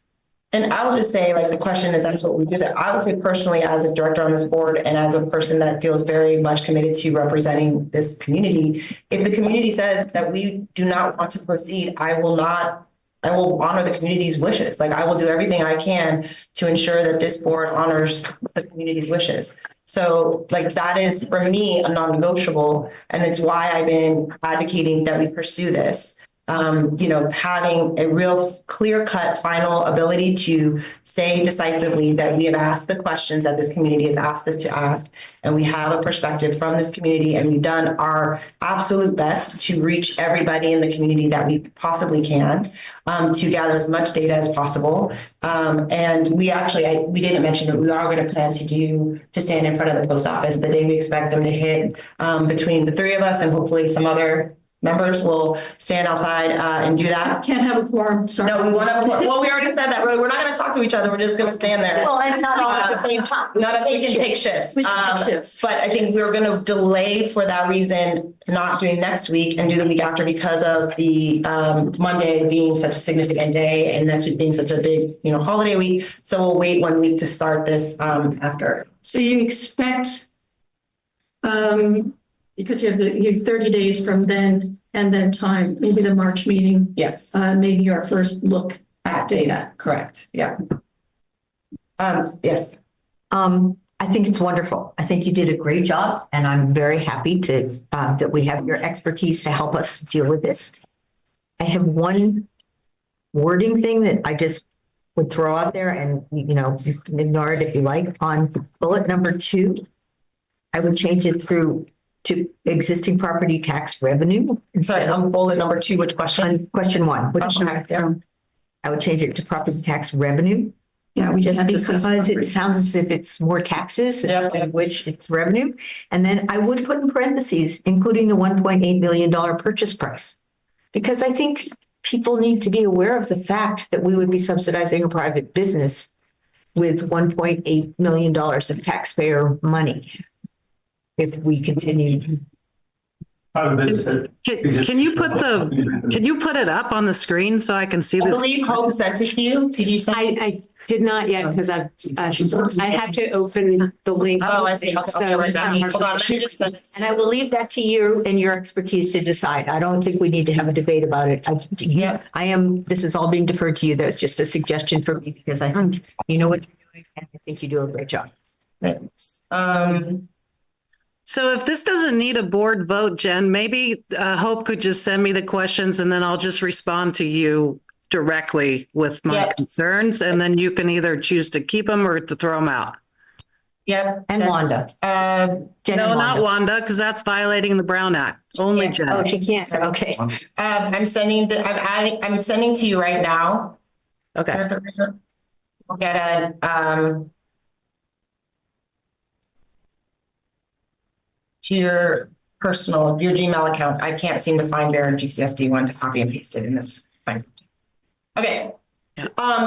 Comments from the community. So, yep, we have some in the room and then we'll take Zoom. So you'll just need to come back up to the podium. Hello again. I don't know if you know, but I am a emeriti professor at San Francisco State in Recreation, Parks, and Tourism, specializing in community and recreation surveys. And I've been involved with the surveys done with the district before, and I'm willing to pro bono give my time and effort to review or and so forth. A couple of words of caution. A community survey like this, in the approach that you're using, is a convenient sample and will never be able to be statistically significant. Yes. You're Jen, you know that, but many people in the community don't realize that. Yes. This will just give an approximate idea of what the community feeling is. Second, with surveys being readily available, the chances of stuffing the ballot are extremely high. You'll get advocacy voting that could really skew the results. And I'm sure you're aware of that. There are some tricks you can use to try to minimize that, but I just want to prevent or minimize, you going to the effort and having the community give their feedback and then realizing that this does, there's problems with the technique and the methodology. Just a word of caution, you're treading in dangerous waters when you have paper ballots that are available to anybody to copy and having no recourse of knowing it if it's a copy. I think the hard part that we're navigating against is that we want to honor that there are definitely members of our community who do not use technology. Right. Oh, I understand that. You have to make it available to everyone, but I just want you, Thank you. Yes. Thank you. Picasso Preschool would just like to request that we be added to the list of 18 locations. Awesome. For a survey. And I also just want to say, I'm not besmirching anyone. And I was very clear, your lawyer said all that stuff. And I think the public should know that he said all that stuff. Just want to clarify. Thank you. All right. On the Zoom, thank you. On the Zoom. Oh, wait. Yep. Go ahead. Appreciate it. I think is pretty solid. And just a couple of comments. You said in the first part that space and shared use requirements make hybrid model unfeasible. I disagree with that. I think I'm talking with Nancy a lot. The creativity needs to be expanded to make co-location possible. That could come in a couple of different forms. But I think do you want the community or do you want GCSD as a community member to continue exploring different co-location options? That isn't the only possible solution. I personally think that it would be better to get a preschool facility relocated elsewhere or adjacent. I think that might have the most potential, but I think it's important that there's no consideration of, do you change the scope of the recreation center, the community center? Do you modify it in some ways to make co-location more feasible? Do you think about trying to go through a land use change to change that 10% threshold, which is absolutely something that could be explored, not saying it's easy. And you could do it within the view shed alone that's already obstructed.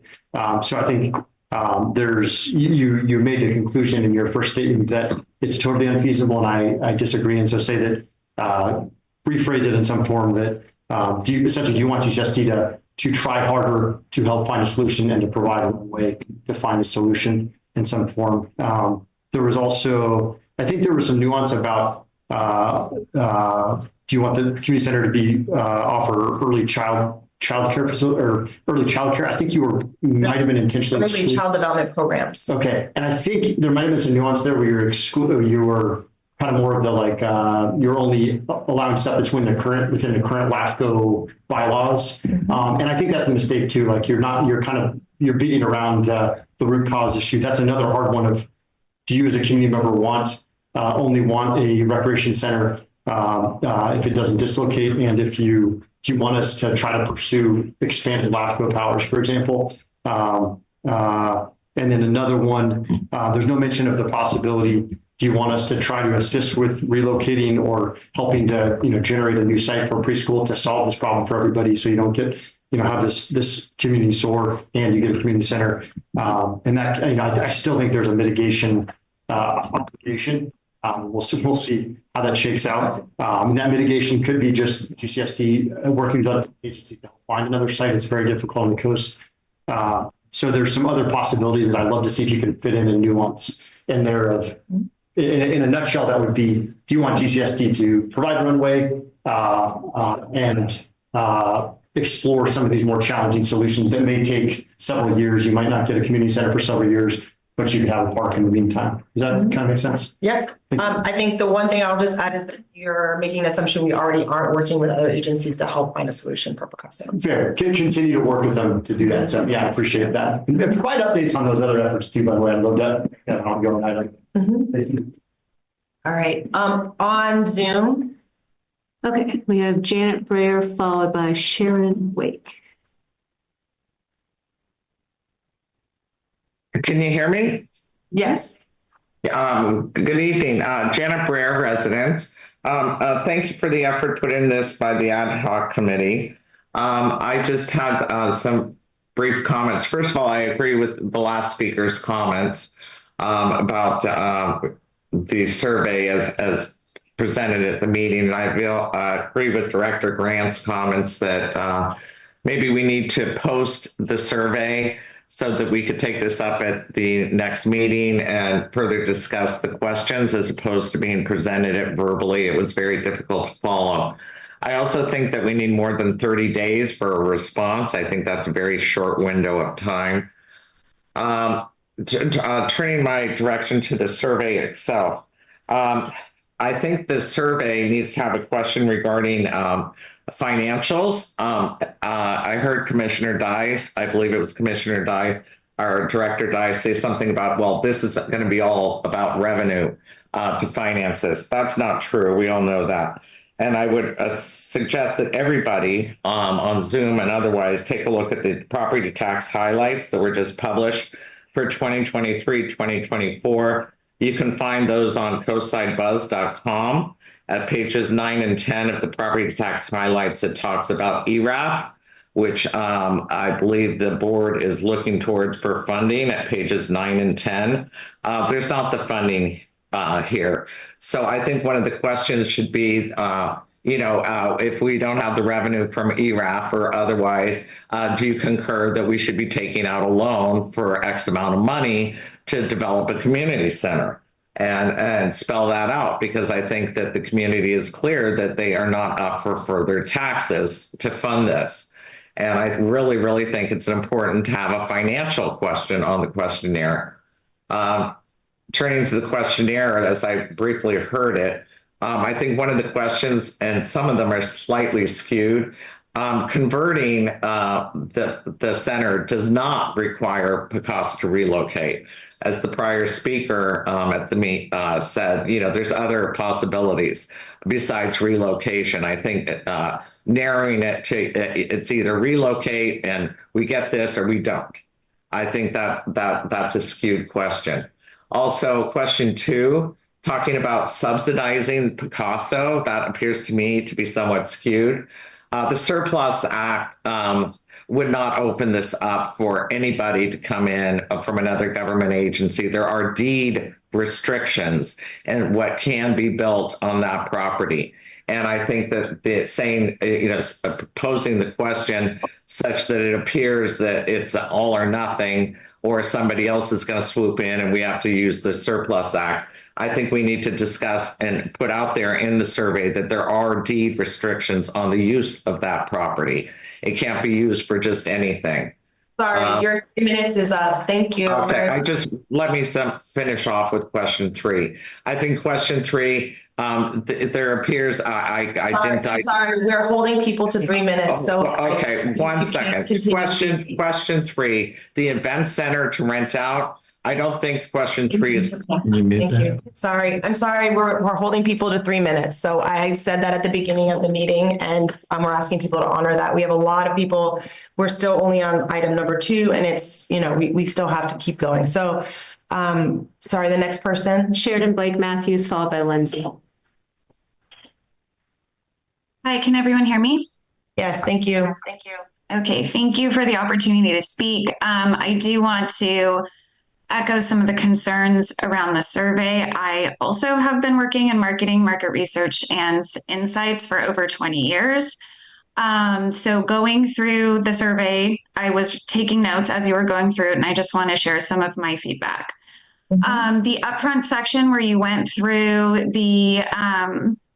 the survey results from the last time, that is misleading if you do not include an N and demographic data for who was polled for that 67% want a community center. It's really important that you always include study limitations when presenting survey data. Question 1 is really confusing. Both answers 1 and 2 could be true. So what you're doing there is you're going to have, I believe it is answers 1 and 2 is the one where in both cases you don't want to kick out the preschool. Both of those could be true. You're also not including complete information for what an answer of 1 versus 2, where both are keeping the preschool, would mean. So you need a complete question out.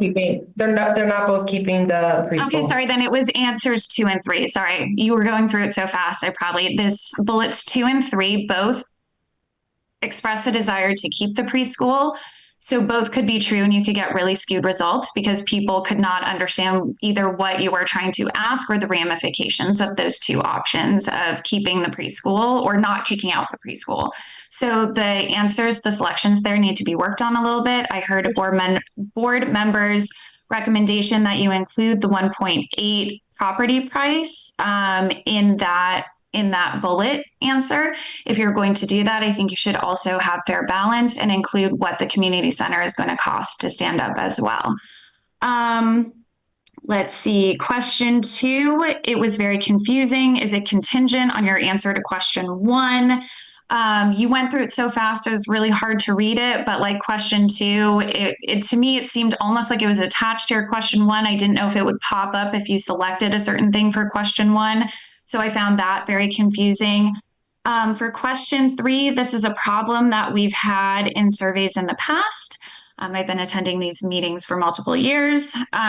You need to be really clear that early childhood programming is not a full-time program. It is not a preschool program, because that was really misleading on previous questionnaires. And I just want to reiterate that you went through this lightning fast. I saw a number of flaws here. This is also what I do for a living. And I saw a number of flaws where there's not clear demarcation lines between answers of certain questions.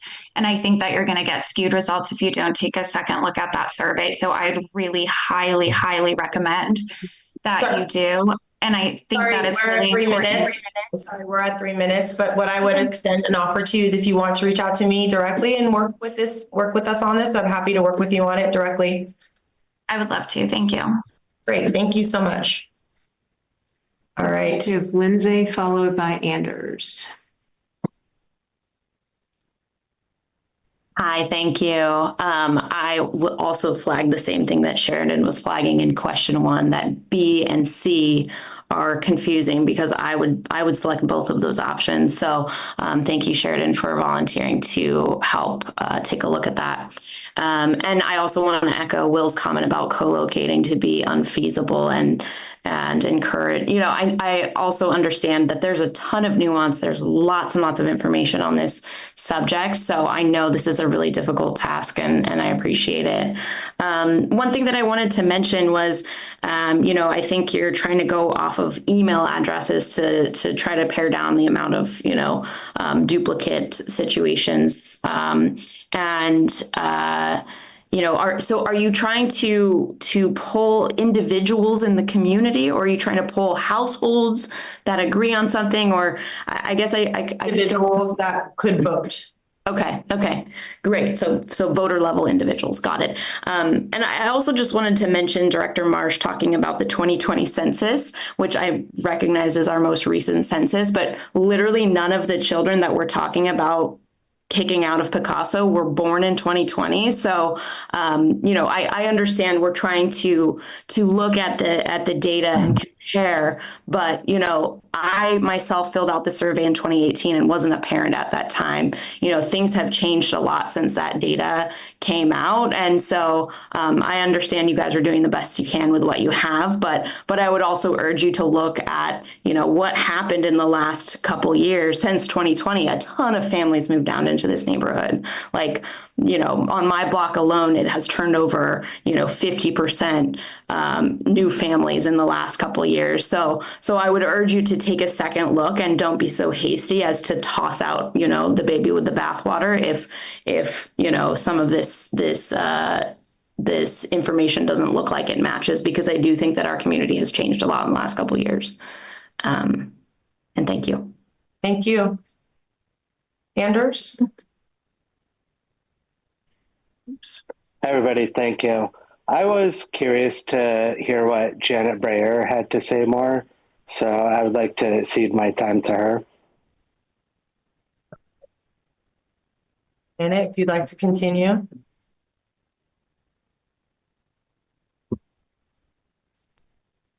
Hello, can you hear me? We can.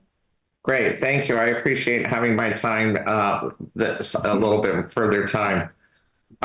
So where was I? I think I was on question 3, the options being provided. I think one of the concerns of the community was this, turning this, you want to call it a rec center, but there's also been talk about it being an event center, which is going to impact, again, my pet thing, the traffic mitigation reports that have never been done.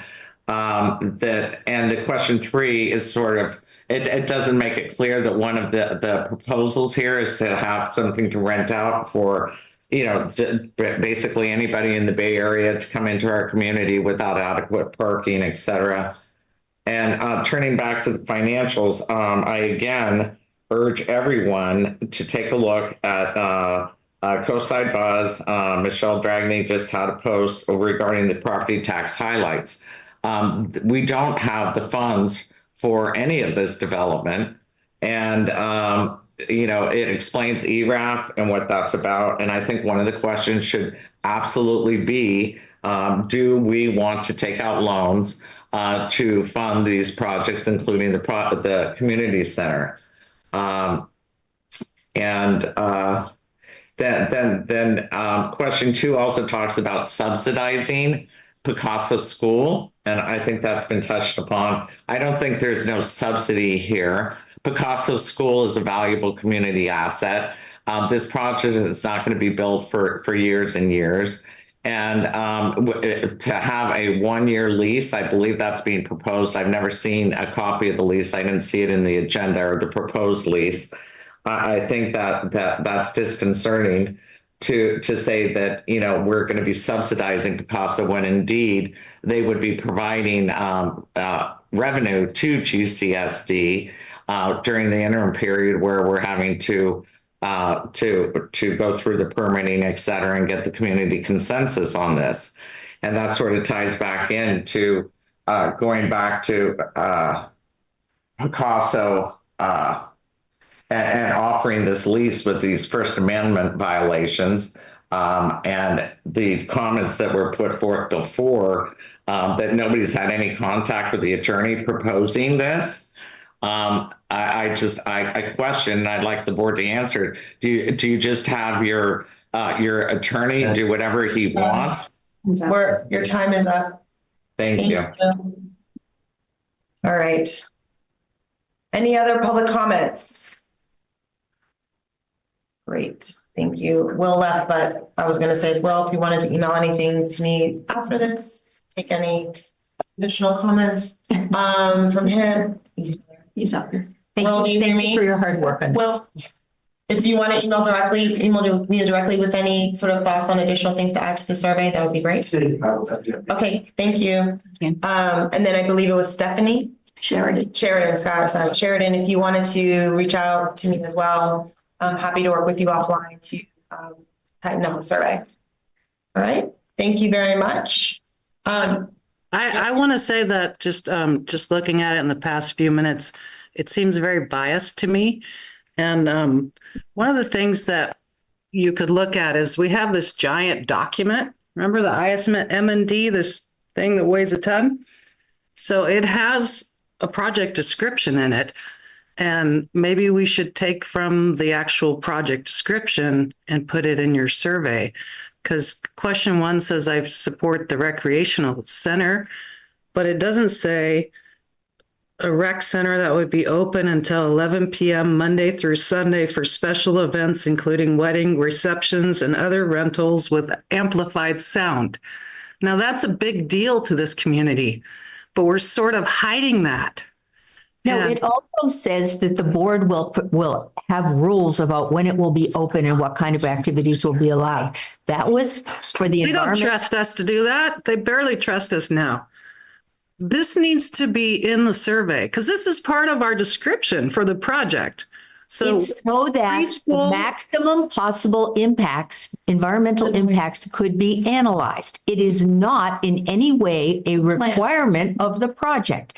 We have put rules on all the activities on this trip, and we will continue to do that and listen to the community about the level and scope of activities that would be occurring in the center. The fact that the M&D has the maximum is just so that we didn't underestimate the potential environmental. Legal requirement. It's a legal requirement. That's the most it could be open. That doesn't mean that's how much it would be open. It's not a plan. We could have limited it to Saturday nights only. We didn't. We said Monday through Sunday. Whenever we get rentals, we'll have amplified music till 11 p.m. Let's not go down the That should be included. You're right. I think regardless of this debate that you're having, I think we were tasked as a committee to answer a specific question, which is around the preschool itself and the trade-offs implied by building a rec center within the current physical space of Picasso. That is what this survey is narrowly focused on surveying and understanding, right? We're not boiling the ocean with the survey. We're not answering all of the things. I think if you want to have a conversation around that and having a broader exploratory conversation around that, then that's an agenda item that we need to have and a conversation that we need to have. What we've been tasked with as the ad hoc committee to do is to do this specific survey polling about this specific issue and getting the community's response on this specific topic. So that is you have to understand that we've had surveys conducted that were very biased and got biased results. That's why the community doesn't trust us. And, just for the second one, having that requiring the community to subsidize the business, they're paying us to use this property. So that doesn't make sense to me. And secondly, we should detail it. The preschool's open Monday through Friday, 8 to 5. We have a rec center that could be available after 5, Monday through Friday, and on weekends. Why can't we put that in this too? That way. We know that for a fact. We can put the detail in here, but again, we were working to create a streamlined survey, but based on security and square footage per child, we cannot do what you're saying. That is not true. We can grandfather it in. We have people on LAFCO. I mean, come on. We don't buy it. I don't buy it. Well, I actually will add one thing regarding LAFCO. In 2014, the voters of the district were asked if they would be willing to take an increase in their sewer fees in order to shift property tax to parks and recreation. They have not been asked if they would shift their property tax to acquire and operate a childcare center. So even if we were to go to LAFCO and any decisions, I mean, this survey will inform any number of directions the board could take. If we went for those powers, I personally would not go for it unless we went back to voters and said, do you want us to split the money that you voted to go to Parks and Rec to go to a new use? I simply would not pivot to applying it to a use we never asked the voters about. We know. So, that's a discussion to be had if we even understand first whether the community as a whole would opt for a preschool versus a rec center. We don't know that. So we'll find out. Okay, can we move on? Yeah. All right, so we're going to move on. Director Randall, I got an email that I was copied on that is to you from Elizabeth Andrews that says, "Dear Board, since you wouldn't allow Candace to speak on item 2B, we are emailing a request that she have a survey box at Picasso's preschool." In it. Okay, I want to make sure that she's been given whatever opportunity she's.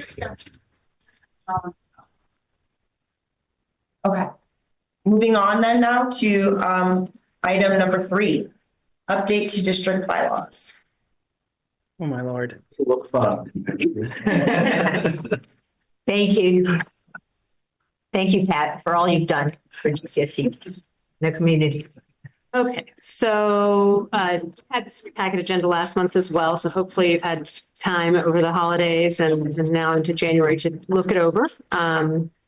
We kind of discussed it briefly, but if you have questions, I did get some comments from Barbara, and I got Nancy's comment while we were in the meeting. But if there are other comments, I didn't receive anything from anyone else. So did all my comments make sense when you sat down and looked at them? Good. And most of them we incorporated. There were a couple, and I can't remember which ones they were now, but yeah, it was pretty straightforward stuff. Great. So do we have another version coming, or do we the version that's in your agenda packet today it reflects Director Dye's? Yes. Okay. Yeah, this does. Move approval of the a revised district bylaws. I want to comment on it after you. Go ahead. Yeah, comments are still available. No, comments will still happen after we move, right? So You can say any further discussion. Yeah, so, You do. yeah. Okay, so let's open it up to the board for discussion. Dr. Grant, go for it. Thank you. Thanks, Hope, for working on this. It's, it's a good start. So I was reading through the California Special Districts Association website. I wanted to find the purpose of the bylaws of a special district. And I found that community services district bylaws refer to a set of rules and regulations established by a community services district that outlines how the district will operate, including procedures for governance, decision-making, financial management, and the provision of services to its residents within the district boundaries, essentially acting as a legal document governing the day-to-day functions. So, and it also states the purpose is to ensure transparency, accountability, and efficient operation of the special district by defining the roles and responsibilities of the board members, staff, and community members. So I think that the bylaws that we have are not sufficient. I think we need to amend them to include an outline of the roles and responsibilities of the entire GCSD. The community does not understand how the board works, and they don't really understand what Chuck and Hope and Bill do. There's no clear outline. So I would like to have Hope work on an outline of the roles and responsibilities, the general manager, assistant general manager, legal counsel, district engineer, administrative assistant, any other staff, the board directors who are not president and vice president. What's our role? What's our responsibility? And that way the public can understand the purpose of the GCSD and the function. Also, one of the things, and this is no reflection on you, Hope, because I think you're wonderful. You do an amazing job, and I appreciate you. But I don't understand how we hire people. So Hope was hired, and I have no idea how that happened. Who reviewed the applications? Who conducted interviews? Who made the final decisions? Were there board members participating? So these are procedures that should be outlined in the bylaws. Should also outline the process when we hire sub-consultants. How is the work advertised? Who interviews? Who decides? It should explain the sewer services. What does the GCSD provide to the residents? What services are provided by Sewer Authority Midcoast? What's the process for a community member to request services? Explain Recology franchise for garbage. What services do we cover? What does Recology provide? Also Parks and Rec. Like Hope said, if the public or a board member wants to request use of the GCSD property for recreation, the procedure for doing that, and then how to add items to the monthly board agenda. How does the public do it? How does the board do it? Public records requests should be in there.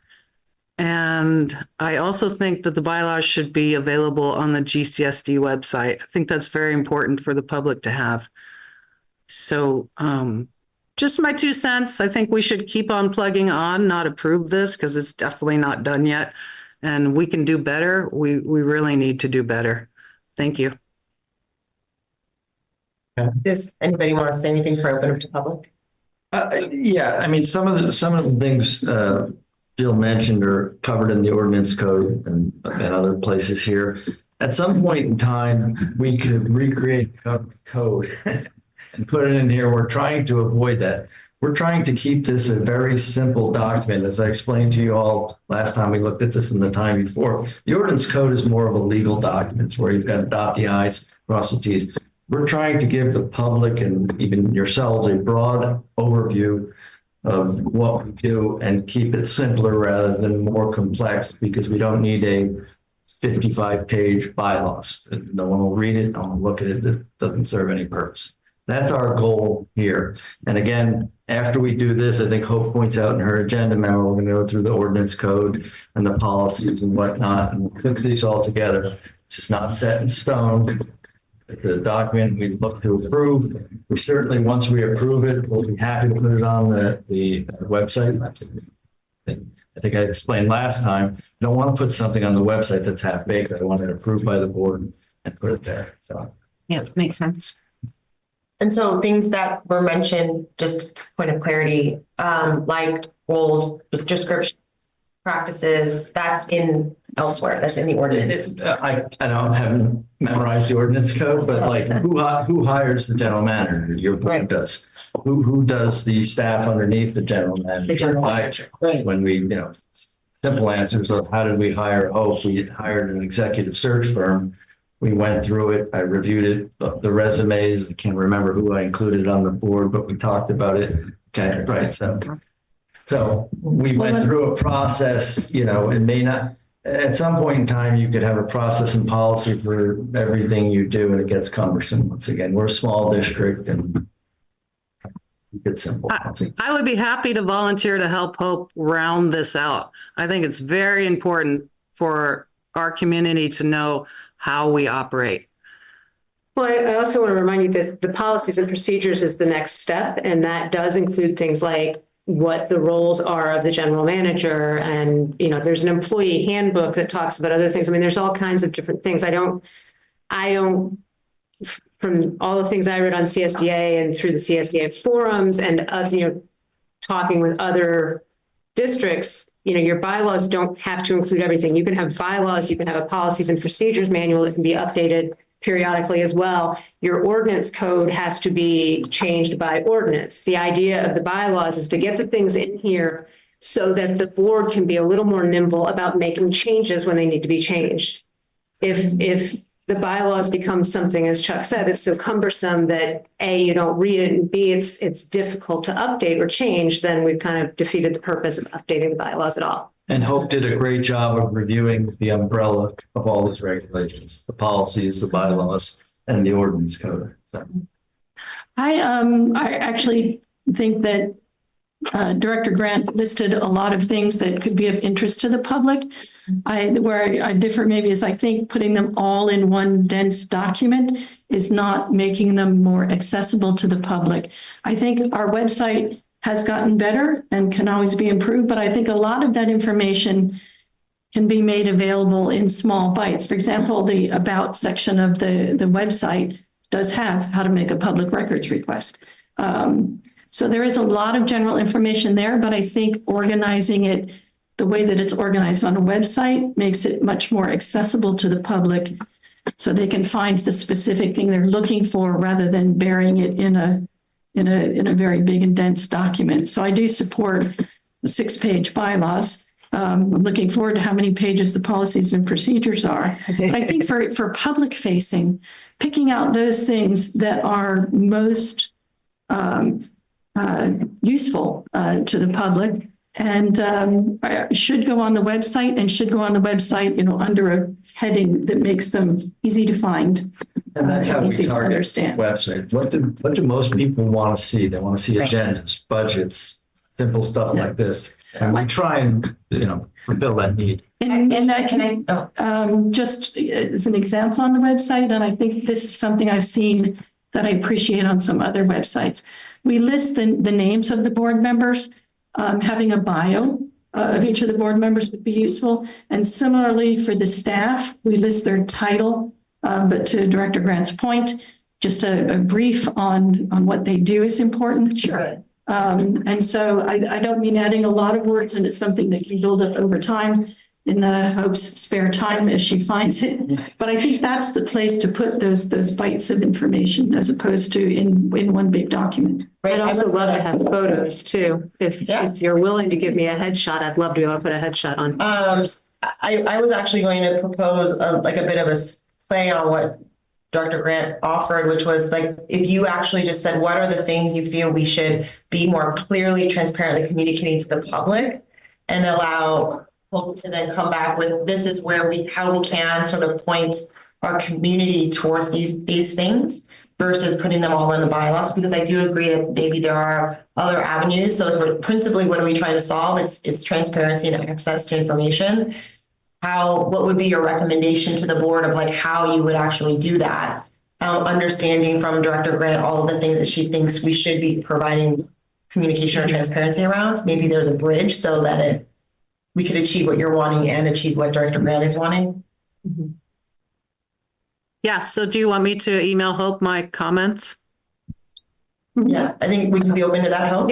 Yeah, of course. Okay. And I do think the website it's a more reachable place for most of the people in the public. I mean, we can, once we have the bylaws approved and the policies, procedures, and the updated ordinance code, those can all go on the website. Right. Mm-hmm. But putting them up there before they're ready or before they make perfect sense, I think is. Well, but it also may be just like an FAQ, hyperlink or a deep link that's like, what does the board do? You click on that and it takes you to a board description, right? So you can point people to the information that Dr. Grant's seeking, but not necessarily living in the bylaws. Yeah, and an FAQ page might be the way to do it. That might be a really fun and easy way to express it. Yeah.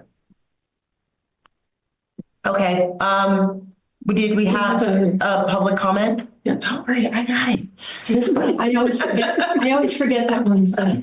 I got it. We have a public comment. It looks like from Janet. Good evening. Thank you. I read through the agenda. I saw the memo, the bylaws. I think it would be extremely helpful for members of the community, and certainly for me, as to do sort of a compare doc or some sort of document where we can see what changes are being added or deleted. Right now I look through it and I'm like, well, where in this multi-page bylaws, what changes have been made, what's being added, what's being deleted. And I would respectfully request that somebody post that as opposed to, here's what we're thinking about, where I certainly don't know what's being changed. Thank you. We did discuss that in December. It's not a document being revised. It's a whole new document pulled from several sources, right? Yeah. Right. Yeah. So Hope pull stuff from the ordinance code that didn't belong there, put it into the bylaws and whatnot. So it would be a jumbled Yeah, it's not an update. We're not doing an update. We're creating a new resource to accomplish what's being asked, which is creating greater transparency. And cleaning Right, things up. cleaning things Yeah. up, right? Yeah. So let's sort of defer the rest of this until we get the next document, and maybe in the context of those two, it makes sense to talk about the next one she's working on, policies and procedures. Policies and procedures. When that comes, then we can see if together they're comprehensive and so forth. Is there an existing policies and procedures document? It's not a set document. There you go. So Various we'll have a new policies, document to look at bylaws, as there were well. Various policies and procedures that were in the ordinance code. It's all, that's. You're doing a hero's work. Yes, yes. Like, So bravo. like acknowledging, just want to acknowledge that you are actually trying to do exactly what's being asked of us right now, which is to create greater transparency and clarity around what this entity does, and recognizing that it hasn't been clear, and creating tools or containers to actually create that clarity. So yes, thank you. And I think it was in October, Director Grant specifically asked for bylaws. So I would respectfully disagree. I think we should just put this one to bed and then come back with policies and procedures. Yeah, but I mean, if the question persists, we can discuss them again then, rather than continue on tonight, was my point. Dr. Grant, you said that now. Director Grant, did you have anything further you wanted to say? I just want to clarify. So before Hope came on board, we didn't have bylaws or policies or procedures? No, we had bylaws and policies and procedures. So Hope is trying to collate those three, the ordinances, the policies, and the bylaws, and put things where they should be and organize them more. That's all. But we had all of those things. We've had them for 20 years. Yeah. The way I understand it, sort of like a messy garage versus a straightened up garage. Like you're going to the container store. Random policies. Right. So I've never seen those, and I've been on the board 2 years. Can you send me those documents, the bylaws, policies, procedures, anything that will help me understand how this board works? That would be great.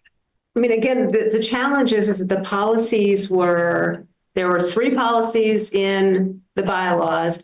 There are some random standalone policies and procedures in other places. There is no manual of policies and procedures. And that is what I'm trying to do, is pull them into one manual. But there's something adopted by the board that we're operating under right now.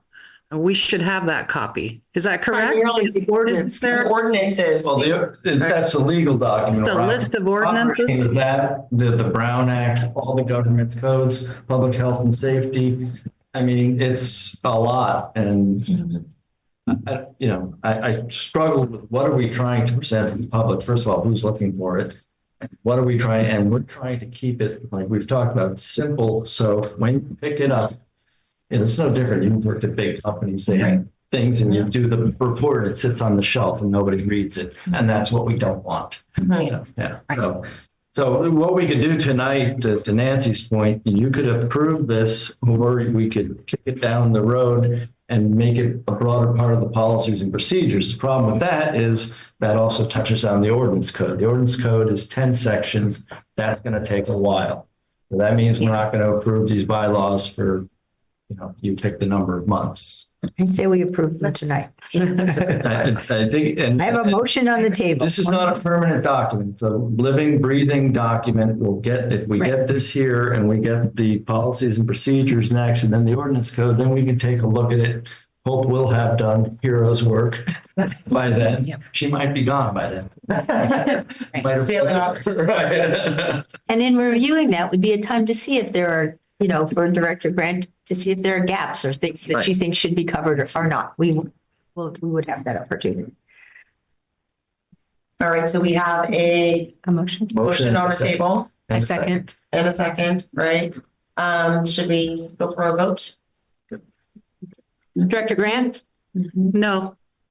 Director Bowles? Aye. Director Dye? Yes. Director Randall? Aye. Director Marsh? Yes. Motion passes 4-1.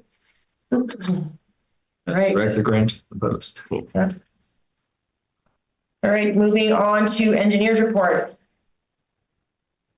How's the new capital improvement program coming? Actually, Hope and I discussed it last month. It's been the holidays, so it's. But we actually not even last month, we sat down today and we were going through the 5-year broad budget and we discussed that. We discussed what and Hope actually went and looked back at the 2019, what was the year, 2019 6-year CIP, and we discussed what's a priority. Should we update it? Should we do more CCTV, that kind of stuff.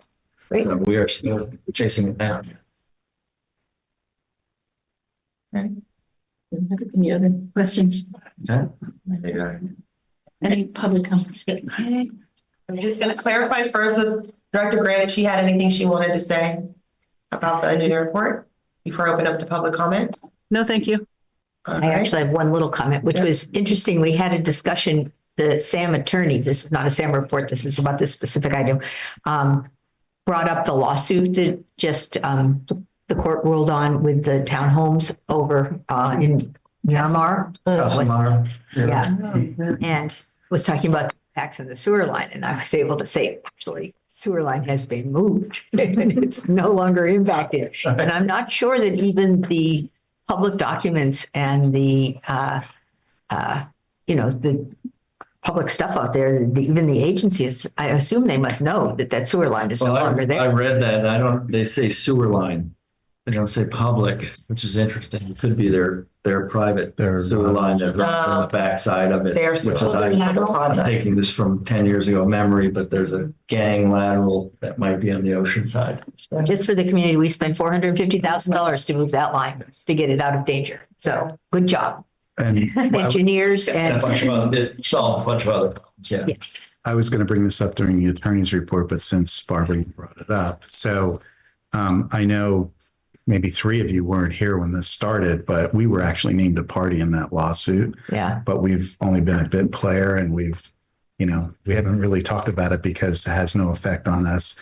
The homeowners won in the Superior Court. They didn't see against the Coastal Commission. They didn't see cost against us. I had a deal with the attorney. Look, they named us as a real party in interest because of the sewer line. And I said, come on, but they didn't let us out, but we're technically named in it. The Coastal Commission appealed that to the First District Court of Appeal, and recently in a published decision, the First District ruled in favor of the commission.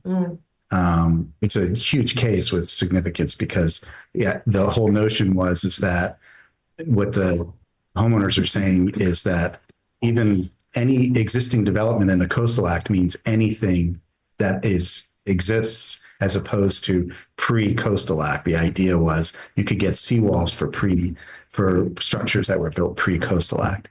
The commission has taken the position, no, if it's post-coastal act. But that position makes no sense that I'm going to build something and then it will exist and then you have to let me build a seawall. Right, exactly. And candidly, in the last several years, the commission has actually put a condition on any developments that are approved to say you will not seek a revetment or a seawall. In any event, it's a published decision. It's a big decision. But today I just received service of a petition for review to the Supreme Court. So we'll see, the California Supreme Court. So we'll see what happens. Just so you know where the status of the case is. Just that building, that apartment building, that tall stack that sticks way out, that's pre-coastal act. So that's why they get to have. That's right. But the other thing is the court said they could do armoring to protect the coastal trail. But it has to go back to the commission for further findings. So there's it's complicated, but it was a big one for the Coastal Commission. Yeah. So. Right. Sorry. Right. Any other public comments? All right. No action. All right. Report on Sewer Authority Mid-Coast Side meetings. Nancy, would you like to report? Had my first meeting and got stuck with it. I'm the chair. There's not a lot other than appointing new officers. New chair is Director Ruddock from Half Moon Bay. I learned in the meeting that they rotate these offices between the 3 agencies. So new vice chair is Catherine Slater Carter from Montera. And then Barbara nominated me as secretary treasurer, somewhat to my surprise. And That's your new job. I needed another job in my retirement. So we did the officers. We basically just recommissioned the standing committees for operations And finance, Director Dyes remains on the finance committee where she's done a lot of work to get much greater clarity. We have to figure out how that works if she's on the finance committee and I'm the treasurer, but we will take that offline and work it out. I'm on the operations committee. My first act was to ask for 4 meetings a year instead of a meeting every month. I don't like the meeting before the meeting thing. And other than that, that was pretty much the agenda. It was just those 2 things. In the finance committee today, Kishan said that I think they have come to an agreement for a contractor to do the design build for the force main, and they're going to run it by the managers in the Yeah, he next sent meeting. out a meeting email Yeah, so that's good news, progress on the force main. for the SAM IPS section of Ontario. Yes. It's the SAM force main. I noticed actually in one of the reports, they dutifully wrote the Sam Montera force main. Right. But for the wet weather tanks, they were still something about Granada. So we just have to make sure we have SAM in front of every bit of SAM infrastructure. Yeah. Fresh pair of eyes. All right. Anything else for sewer, Sam? Oh, actually, with fresh pair of eyes, the JPA refers, as I read on Sunday, to, I wanted to see the officers and what their roles are. And it refers under the president to sort of, and everything else in the bylaws. So I'm looking for the bylaws. Kishan didn't have them. Jeremy didn't have them and didn't think they existed. We consulted the Oracle Leonard Warren. I got in touch with Leonard. He said he thinks that they started working on it at some point, but they never went anywhere. So now Jeremy is tasked with creating bylaws for SAM. Did I send? I didn't send you that version that No, you didn't. I'm sorry. I will do that.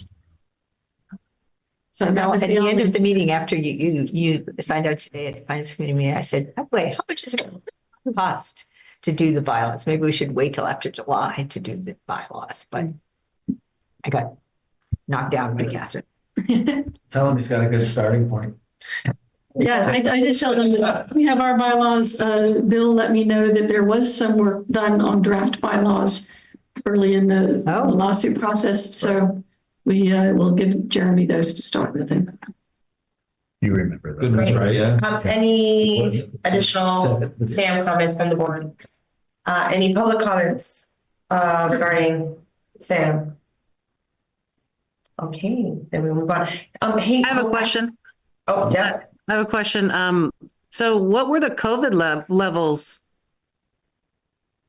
I didn't see the chart because Tim Costello puts them on next door. They weren't reviewed in the meeting. He did say, though, in the chat we had before the meeting, that what has spiked up and what the county is interested in and following up on is bird flu popped up.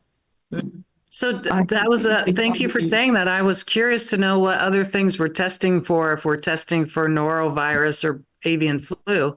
We are testing all the flus, and RSV and COVID have always been on there. I hadn't seen bird flu on there before, but he said that popped up in the sample. And how do we get the results? Tim Costello usually posts them on Nextdoor as soon as he gets them. So if you search Nextdoor either for Sewer Authority Mid-Coast or Tim Costello, you should find them. And what if you don't have Nextdoor? Or email Tim Costello at SAM. Okay. Thank you. Hey, Hope, I logged out of Zoom. Would you mind putting my GCSD email in the chat just in case there are people that want to email me? Thank you. Okay, moving on then. If there are no comments from the public and no actionable items, then we'll go to consent agenda. So we have the regular meeting minutes from December 19th. We have to go through each one. Yeah. I want to pull the November financial You don't have to read statements. that. Okay, It's not so- a requirement. okay. You can. You don't have to, yeah. So December 19th, regular meeting minutes, January 2025 warrants, November 2024 financial statements. And it sounds like Director Grant, you have something you want to say? I want to pull the November financial statements from the consent. And I have a brief on the comment. on it. Okay, do you want to pull in and make a comment? Means we discuss them separately. So do we vote on the first two? What were you On the want first. to do what? I just wanted to ask a question. I was going to leave everything in the consent agenda. So Yeah. Either way. Okay, Okay. So we're going to pull out the November 24 financial statements, but we can still vote on the December 19th minutes and the 2025 warrants. So I'll move to approve the consent agenda, specifically items 6 and 7. Okay. Second. Great. Any comments from the board? Any comments from the public? All right, do you want to do votes? Okay. Director Bowles? Aye. Director Dye? Aye. Director Randall? Aye. Director Marsh? Aye. Director Grant? Yes. All right, so moving to November 2024 financial statements. Dr. Grant, you wanted to pull those? Yes, I think since we have a new member on our board and I'm sort of new, I would like to have Chuck just do a brief presentation on this. Just run through it real quick, and then if we have questions, we'll ask him. This is Wanda's first go around. Right. Well, Can I ask my quick question first, which may come up in it? okay. We haven't gotten our property tax revenue yet, correct? We get it in a big slug, should be coming any day. Two big slugs. Yeah, two big slugs, yeah. We got ERAF. But ERAF is different. Yeah, I was just going to say, we just got it this ERAF this week, and we've gotten one other, we got the sewer service charge. Right, we haven't gotten the property tax We've for not parks, gotten so, property tax. I mean, I know it's coming, I just am watching for when it arrives, because that's a big number, and our major source of revenue for parks, ERAF is not. Right. Okay. So it's brief but detailed as I can be. If you look at page 64, that's what a business would, we call it statement in that position. A business would call it their balance sheet. And so remember, this is a combined, and what we worked hard on before Wanda came on board, I think we did it as part of the last budget process. We have to show a combined district, meaning the Parks and Rec side and the sewer side. But then we have worked hard to separate those two out so your board can have an idea of what's happening sewer and what's happening in Parks and Rec. So that page 64 is the combined. If you look at our total current assets right there in the middle of that table, it's $3.694 million. That's basically cash on hand. Okay.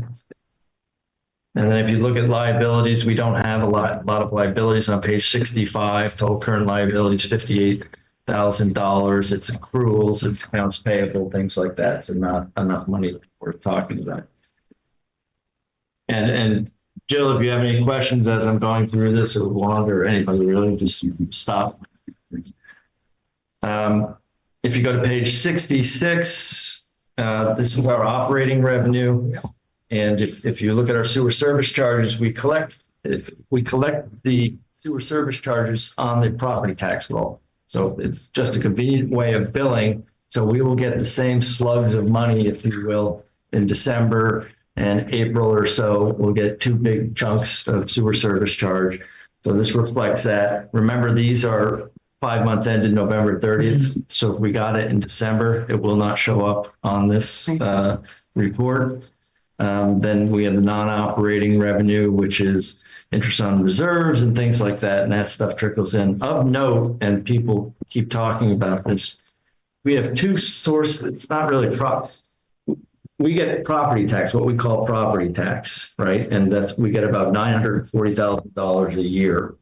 And we apply all of that to the Parks and Rec side. That's what funds Parks and Recs. Then there's this thing called ERAF, the educational revenue. It's not augmentation fund. Allocation fund? Yeah. I think it's augmentation. I think it is augmentation. Yeah. So it's ERAF. And so basically what they said when they passed Prop 13, they said, you're going to get all the property tax you had in 1976, 77. We got 1.5% of the 1% property tax everyone pays. We're guaranteed to get that.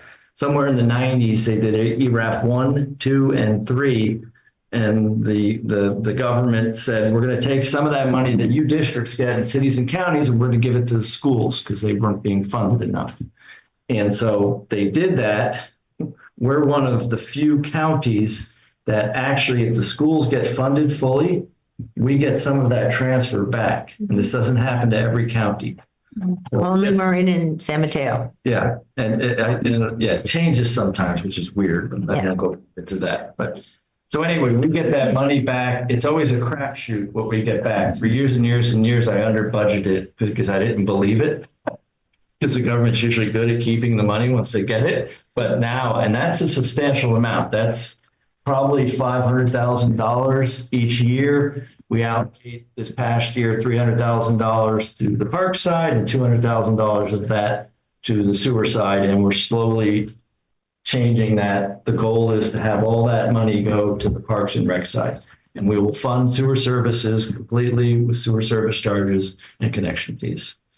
Oh, in line with the 1977 legislative guidance. Right. And now they cannot do another ERAF. Legislation has been passed so that they cannot take the money away for the schools. They basically hold back some of the property tax until they fund the schools and then give you what's left over. Until they change. Yeah. But they have actually specifically passed legislation, so they can't change that again. Right. And so, and then on the back end of this, you can see the split we're talking about on page 68. That is the sewer revenues and what, I don't understand what this one is. It's the sewer side. It doesn't. Yeah, it seems like half of the park side is missing. The revenue part. Yeah, I don't know that we printed out everything. Page 69 should have the parks revenue on the top, right? Yes, it should. All right, we'll talk to Dan about that. That's our outside account. Because there's just connection fees. Yeah, but again, the principle of this is these last two things are called supplemental information. They printed them out, and they didn't print them out here, but we separated them out. So that's what we're showing each month, and I think it provides a really nice, simple, clear picture to your board of what we're getting in for parks, what we're getting in for sewer, and how we're spending each side as well. Great. I have a question.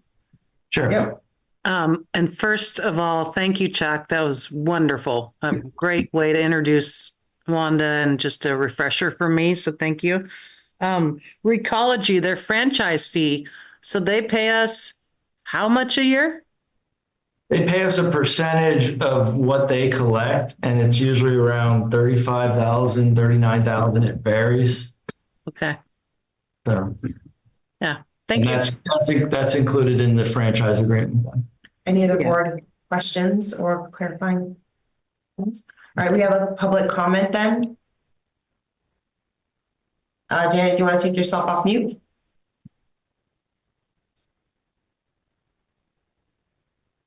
Janet, can you hear us? Going once, going twice. I'm here. All right. Okay. Thank you for that. I just, in regard to the financials, again, going back to the property tax highlights that I urge everybody to review. And I had two questions. One, you talked about the allocation of the 500,000 previously reserved, 200/300.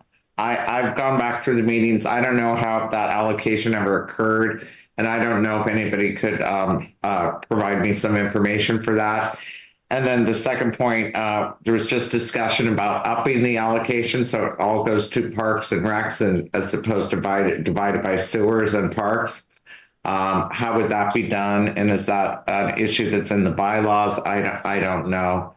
And last thing, in regarding the uncertainty of the ERAF, if you read the special district report, there's now a new thing that I don't think was mentioned at all by the general manager, the vehicle license fee reimbursement that's going to be coming out of ERAF.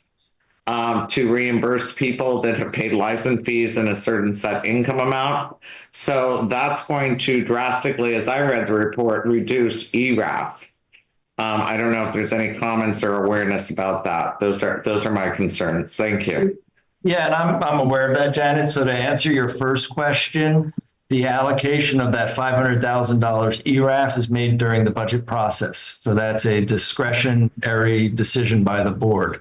So in past years, we had split property tax, and in past years, we had split for ERAF, and each year, that's a discretionary decision by the board.